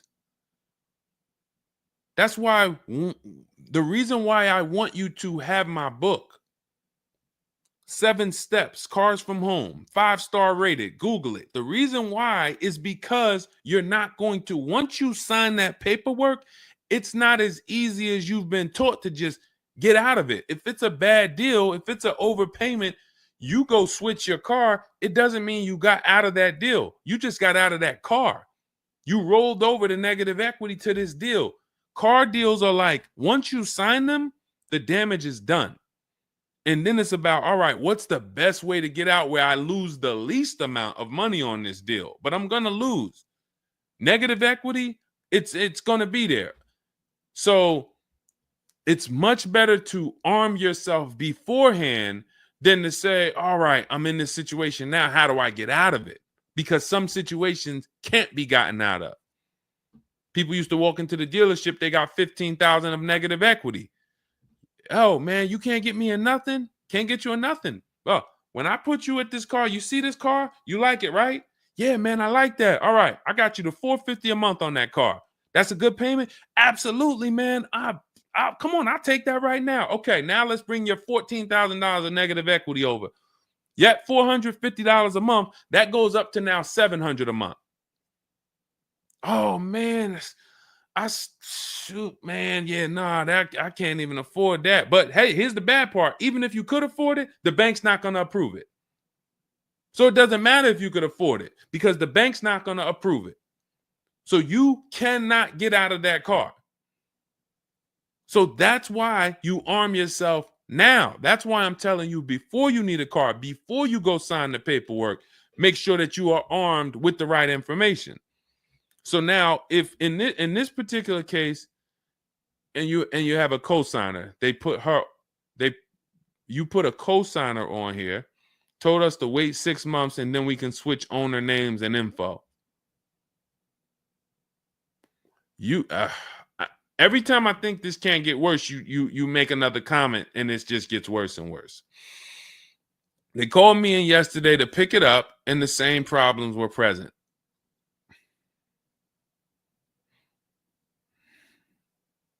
Good Lord.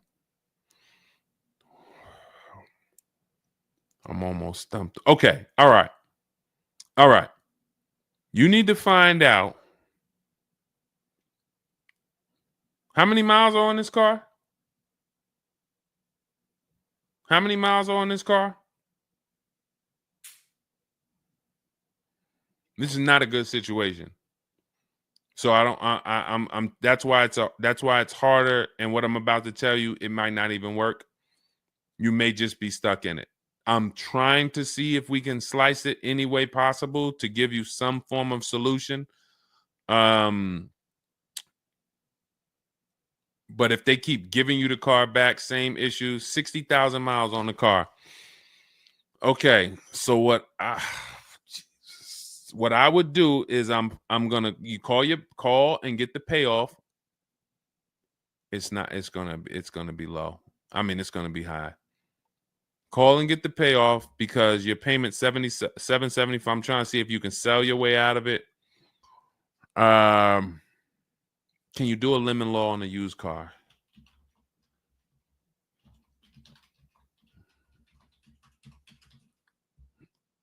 Let's see. Yes, some states have lemon laws that cover used cars, but the specifics vary by state. What state are you in? If they can't fix the same issue, but it's an aftermarket warranty.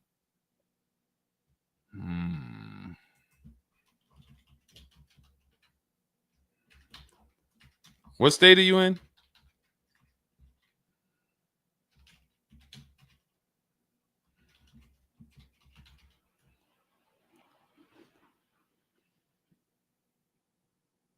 Maryland. Let me see. On a used car, Maryland. In Maryland, the lemon law primarily focuses on new cars or lease cars. Nope, that's not going to work.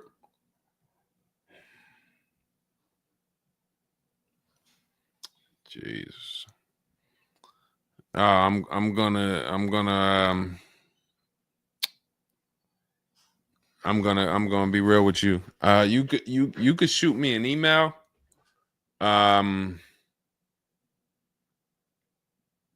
don't know if you can get out of this. You know, a contract is binding. You signed a contract. And let me tell you this. I don't know if you can get out of this without losing. You could just stop paying the car, have a repo on your credit. A lot of people will do that. I'm going to drop this car off, take your car back, voluntary repo, credits tore up. Not a good solution. It's going to cripple you from moving forward with cars. It's going to make it hard for you to get your next car. And then when you get a car, it's going to make that deal is going to be bad. Geez, how long is the lease? So this is just for those of you who are just joining us. We have this young lady got she leased a used car. Don't do this.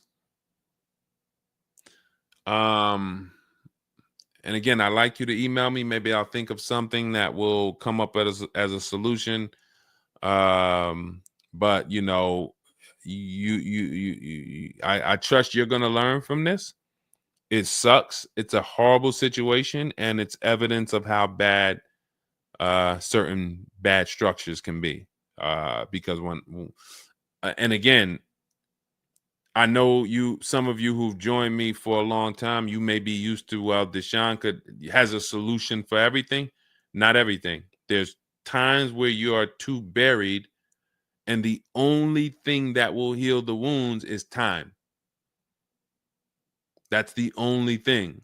The deal is done. You have to pay down the deal. And then in a year, 2 years, you might be able you might be able to make a move, but you have to suck it up, bite the bullet, and we might be able to lean on them to get the car fixed.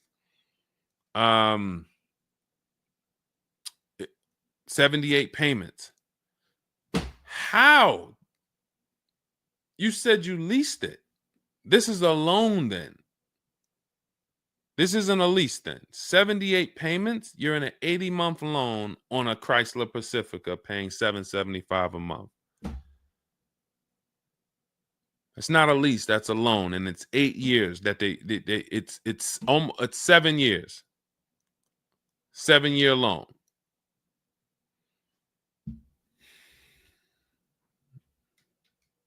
I mean, this is why I do what I do. You know, like, I don't want you thinking, okay, maybe you don't sign, maybe you don't make a mistake that is this serious, but this is cars. When I'm breaking down these big numbers and I'm throwing out these big numbers, oh, this is a $4,000 mistake. Oh, if you don't do this, yep, you're looking at about $4,000 or $5,000 you're gonna leave on the table.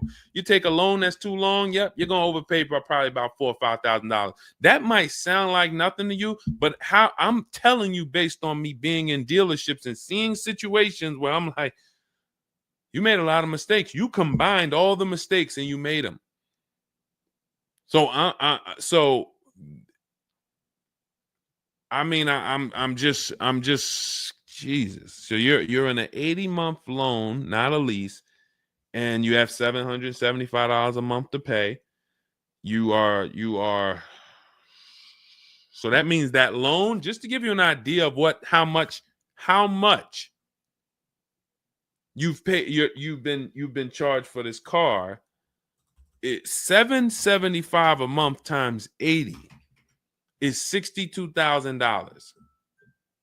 So we're paying $62,000 over 8 years, over almost 8 years, or almost 7 years. Wait, 80 months, not 84. So yeah, almost 7 years for a Chrysler Pacifica.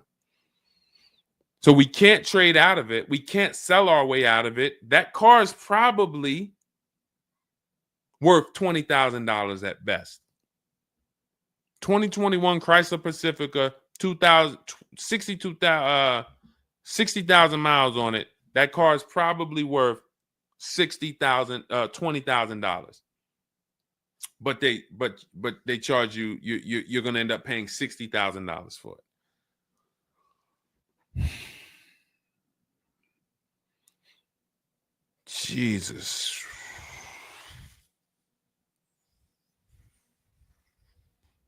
Most people will let the car go. Most people will let the car go. I don't. If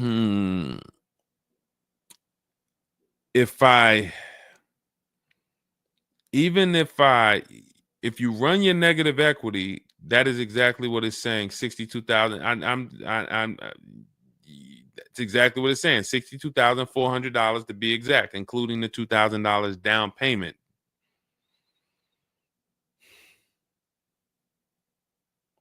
What's the name of this company that you did business with?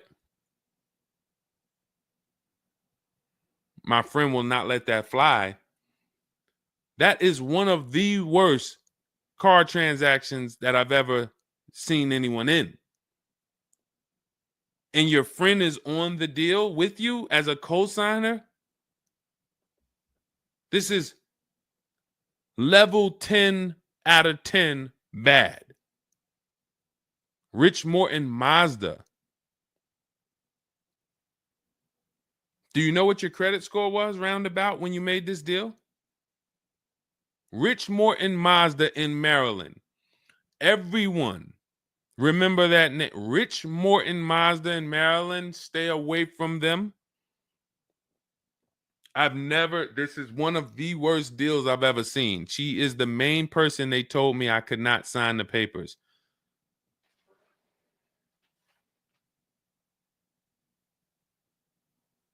Oh. We wouldn't be friends anymore. Now, here's the truth.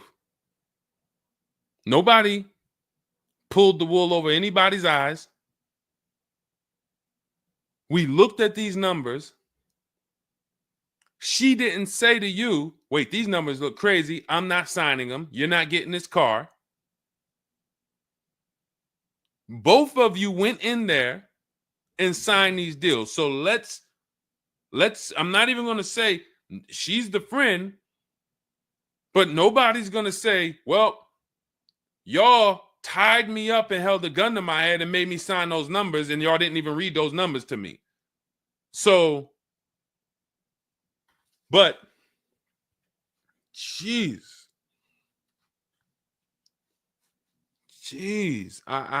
this, you're buried. You are buried in this car. The only way, and what's crazy is, even if you voluntarily let it go, you ruin your friend's credit. Because she's the one who signed for the car. Bad, bad, bad, bad, everything bad. I wish there was a silver lining that I could think of. What I would do is I would find, you need to find out how upside down you are. You need to go on CarMax, write down these 6 sites, write down these 6 websites. You need to go on CarMax, Driveway, Kelly's Blue Book, Cash Offer, Auto Nation, Carvana, Car Gurus, Cash Offer. And you need to see what that car is worth. Let's say they say the highest offer is $25,000. $25,000. The total of your payments is not what you owe. That's what you would have paid after 7 years. You need to call the bank and you need to get the payoff. That is what you do tomorrow morning. You go on those websites tonight or today. You find out what this Chrysler Pacifica is worth. And then you call the bank tomorrow or the next or whenever, and you get the payoff. And you need to know what that gap is. If that gap is $25,000, then I am trying to get out of that car, and it might not be this year. It might not be this year, but I need to right now. I would go into an electric car lease where I could get, like, there are certain electric cars, and if I was shopping them, I would choose a bunch of them that were 50. I mean, I got a couple people who've gotten Like Val, she just got her electric vehicle. Some of these electric vehicles people are saving. This is a 1.16, but even going back to Zafrina's first deal, she got an electric car and she probably got like close to 17 grand off the car. Milligan, I always use Milligan because she got one of the biggest discounts ever using what we use. It's an electric car, but she got, where's Milligan? I got to label these better, Dolan. Remind me I got to label these better because I cannot just cycle through these. Sean got 20 grand off. The reason why you need a car that when you shop your deals, you need like $30,000 off the price of the car. And because right now you're paying a high payment and the car is worth nowhere near what you're paying. So as you pay $775 every month, you're paying it towards an asset that is worth nowhere near what you're paying. You also need to find out if you have gap insurance. So I'm going to give you those 2 homework assignments. And then the next time we're live, you jump on the show and you tell us what you did.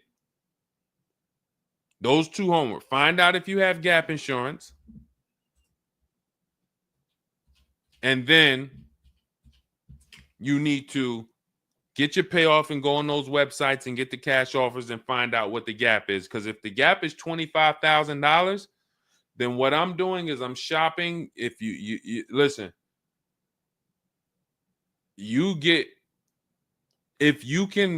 before I tell you to get the book so that you can shop a bunch of different electric cars from home, you need to get $25,000 off the price of some electric car.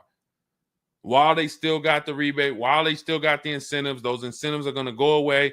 When do the electric car incentives go away? Let's see. Hold on.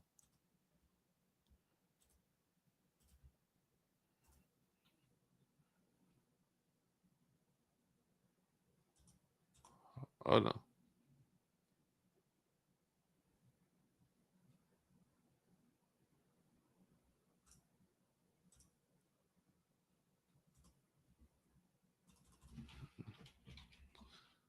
When do EV incentives?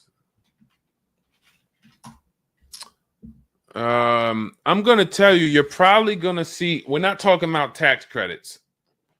You're probably going to see huge electric vehicle incentives for the extended future because they're still building them and not many people want them right now. So you need to get like $25,000 off the price of some car or more. Like I said, with Milligan, she got she got almost 27,000 off. And then you would roll that over into a new car and you would lease it. And your payment's going to be high, but you're going to be in a good car.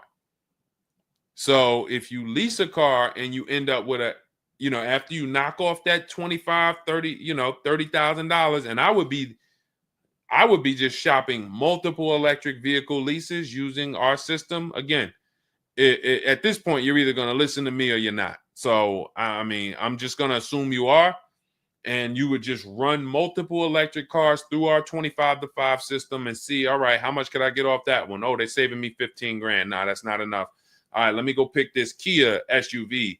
All right, how much can I get off that? Oh, 17 grand. Nope, nah, that's not enough. Oh, let me pick this one. Oh, they're giving me 22 off. All right, that's better. Let me see if I switch this car over to that, how much they would give me. And you're trying to get out of that car, but you cannot bring all of that negative equity over unless you already knock down this new car by $20,000 or $25,000 because the bank is not going to approve it. So you need something that you can save that kind of money off of and then come over to a lease and then, all right, forget about lowering your payment right now. You could lower your payment right now. You need to get out of that car into a better car for the same payment or similar payment. You're not lowering your payment. Only way you're going to lower your payment is to get rid of the car, ruin your friend's credit. But once you do that exercise, let me know where the gap is. Next time you see me live, jump on. Hey, Deshone, I did it. The gap is like $22,000, or the gap is $30,000. If the gap's 30, then we got to see what we do there. But the long-term plan is I need to get out of this and I need to get into an electric vehicle that I can lease for 3 years so that I can bury all that negative equity into this car. And what it's going to be is it'll be like, all right, I'll knock 25 grand off the price. Normally my payment would be stupid low, like $250 a month, because I just knocked 25 grand off this, but I'm actually just putting the 25 grand from this Pacifica back on there. So it's still going to be around 700-800, but I'm driving a brand new car. And then once my 3-year lease is up, I can actually be done with this versus being in this for 78 more months. All right. So next time I'm live, jump on and, tell me you did the homework and we can see if we can actually, try to get you to some form or fashion of some type of end. Yeah, I'm not a fan of the electric car. Can't help you. Can't help you. I appreciate you being on here, but you should have not been a fan of this. How are we in a 2020? This is the part where we have to realize you have your friend tied to this car. And I'm telling you what you may be able to do to get her out of this situation and get out of this Chrysler Pacifica. That is a car that is worth $20,000 that you have a loan on of $55,000+. And you're like, I don't like this electric car. I'm not a fan of it. I'm telling you, there's tons of them out there. We should not even have our friend on this deal. So be a quality friend. Don't be like the people who will come into the dealership, put their friend on a credit, on the credit. Hey, can you sign for me? I had one girl that would come in and she had her mom on one car, burned her mom, and they had somebody else from the church coming in here to sign for her to get another car because she burned her mother's credit. Didn't care about nobody. Do not be that person. You have someone tied. Your friend was nice enough to be on this horrible, terrible deal with you. Now you need to do something to show her you are trying to get her out of this deal, regardless of how you feel about the car, because you should be feeling terrible about the Chrysler Pacifica that you're in that we have an 80-month loan on. She is the one who put us in this situation and we are trying to go the best route. So how are you in the deal? Does the lease go from the day you got it to the anniversary day? It goes usually 3 years. How are you in the deal? When you're saying your friend is the one that put you in the situation,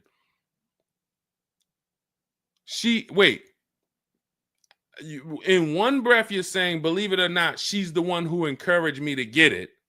And then in another breath, you're saying she's the one who put me in the deal, who put us in this situation.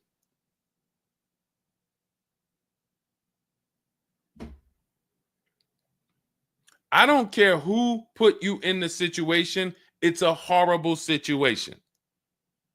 So if you want, that is the only solution, and it may not even work. So let me just be clear. Lots of people on the show, they seem to be very interested in your story. This is a very interesting story. There's not many times I had to jump on this show and hear something where I'm like, you're probably not going to end up with another car. You're probably going to be stuck in that car for at least 3 years, paying down the balance because you owe too much on it. And maybe you can lean on them to fix it, but there's no lemon law, so it's not like you can actually put it through a lemon law. So you might just be giving it back to them to fix, giving it back to them to fix. But you're in the loaner and your friend's on the paperwork. So that tells me the car was for you. It wasn't for your friend. So your friend signed for the car knowingly, may have encouraged you to get the car. Yeah, girl, I'll do it. Listen, I want to see you win. Look.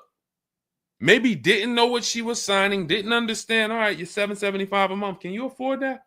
Okay, yeah, I could afford that. Okay, perfect. All right, I'm going to sign for it. Didn't realize maybe it was for 7 years.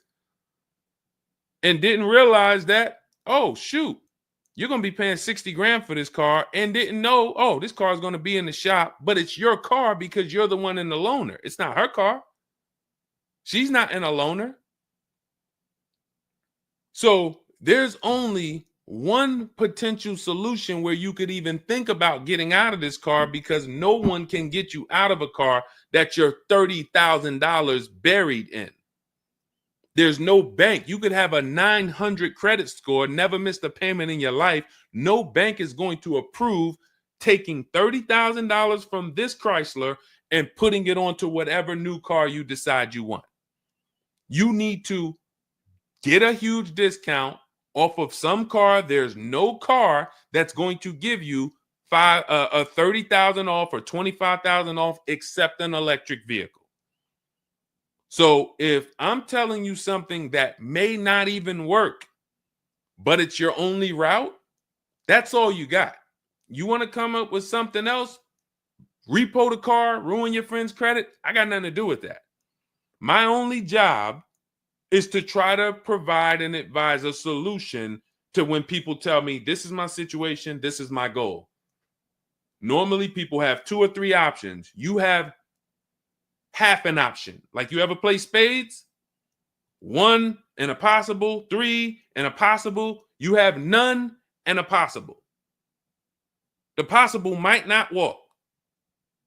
But I'm telling you, do this exercise, and then we can see if that possible will walk. If it doesn't, you got no books. You stay in the car, and that's your only option. It's a bad situation. One of the worst I've ever seen. And I'm not saying that to beat you up. I'm saying that so you realize the severity of the transaction. So if I have to bite this bullet and I got to pay this car for the next 2 years, 3 years, it's because I'm in a bad situation. And then when I pay down this car, maybe I can make a different move in 2 years.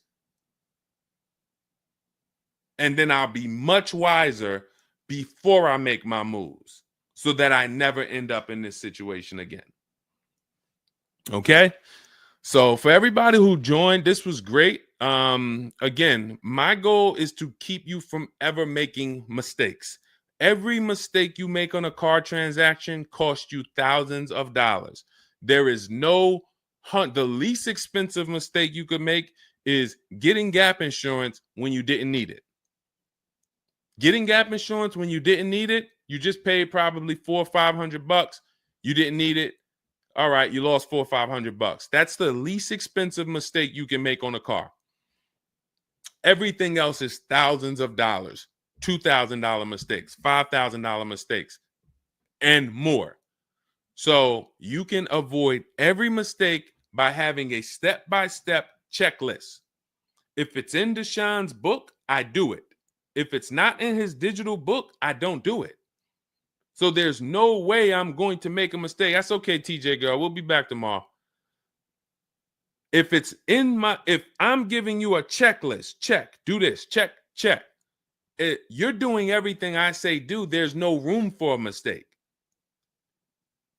You're not following an almanac. You're following a checklist. That's why my book is called Cars from Home, 7 Steps to Saving Time, Money, and Avoiding Dealerships. Step 1 through 7, check them off. You do car transactions mistake-free.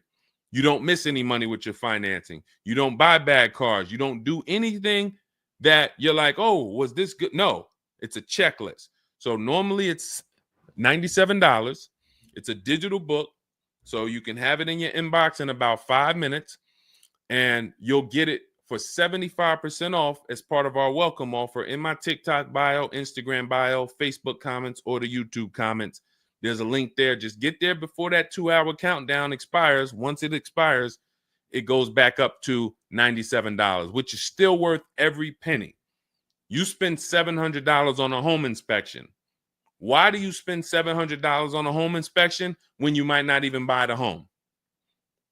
Inspector might come back and say to you, you know what? Hey, listen, I got the report for you. Just so you know, that roof needs replacing. Those boards, the electrical system in the back, there's a lot of stuff that's not up to code. And then in the basement, you got some water coming in through the foundation there.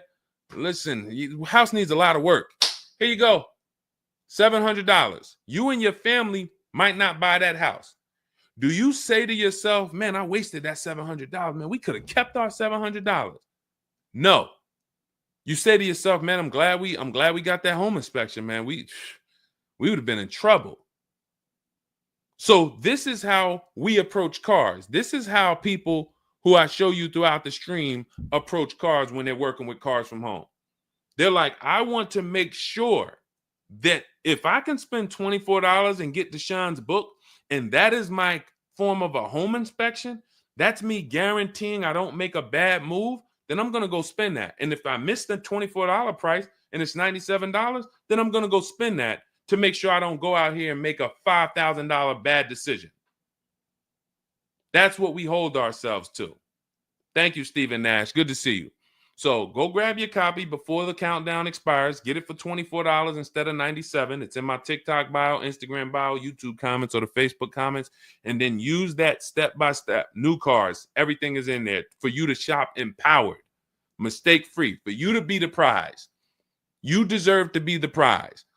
There is nothing else that you would spend $10,000 or $50,000 on, or some of you are going to get a $100,000 car. There's nothing else that you would go in spending that money on, and you wouldn't feel like you're the prize.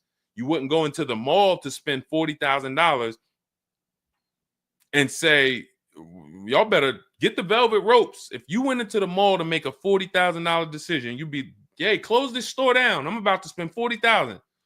You'd be bringing champagne out. All right, close the velvet ropes. Where's the velvet ropes? Everybody stay outside. This person's about to spend $40,000. But a $40,000 car, you go in and you'll take the mistreatment. You'll leave buyer's remorse. Not anymore. When you make the decision to get your book, follow these steps, you are mistake-free. You'll save all the money. And then when you drive off in your car, you feel like you're the prize. This dealer won my business. That credit union, that bank won my loan. This deal, buyer, Carvana, CarMax, Driveway, they got to buy my old car because they put the best bid up. Everybody won a bid. And that's how I know I won, because everybody competed for my business. I didn't beg none of you for anything. That's how we do. So go get your book. And if you want to get started and you're like, Deshone, you know what? Is there anything I can get started for free? Because I'm just getting to know you. I don't really know you yet. Now I want to see, then go grab my free cheat sheets. Dolan will put a link in the comments for you guys. It's Deshone's cheat sheets. It's also in my TikTok bio, my Instagram bio. And you can see what we give to people who want free advice to get you started. But if you're like, no, give me the blueprint. Give me the bang, bang, step-by-step, start to finish. That's my digital book. Go get it. And carry in gifted hands. Please check back in with us. Let me know when you do that exercise how big that gap is between what the Pacifica is worth and what the cash offers will buy, what will pay for it. And then hopefully you can get to some solution. So I appreciate you sharing the story. I appreciate you being forthcoming, and certainly we'll wait to hear from you. Thank you everybody for joining us. We've been on here for almost 2.5 hours. It was a longer show, but I hope you all got a lot out of it. We talked a lot about all different things. Yeah, that's Denzel on the bookshelf. Absolutely. I got a lot of people on the bookshelf. I got Lucille Ball on the bookshelf. I got Miss Harriet Tubman on the bookshelf. Mr. Marcus Garvey. Who knows who that is?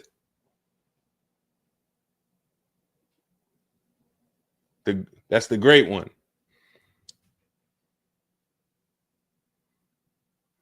Y'all know what it is. I only have the greats around me. Alexis Chu, you don't know who that was? Who could tell Alexis who that last person was? Man, you better get up on the honeymooners. Yep, that was, yes, TJ girl. Yep, Jackie Gleason.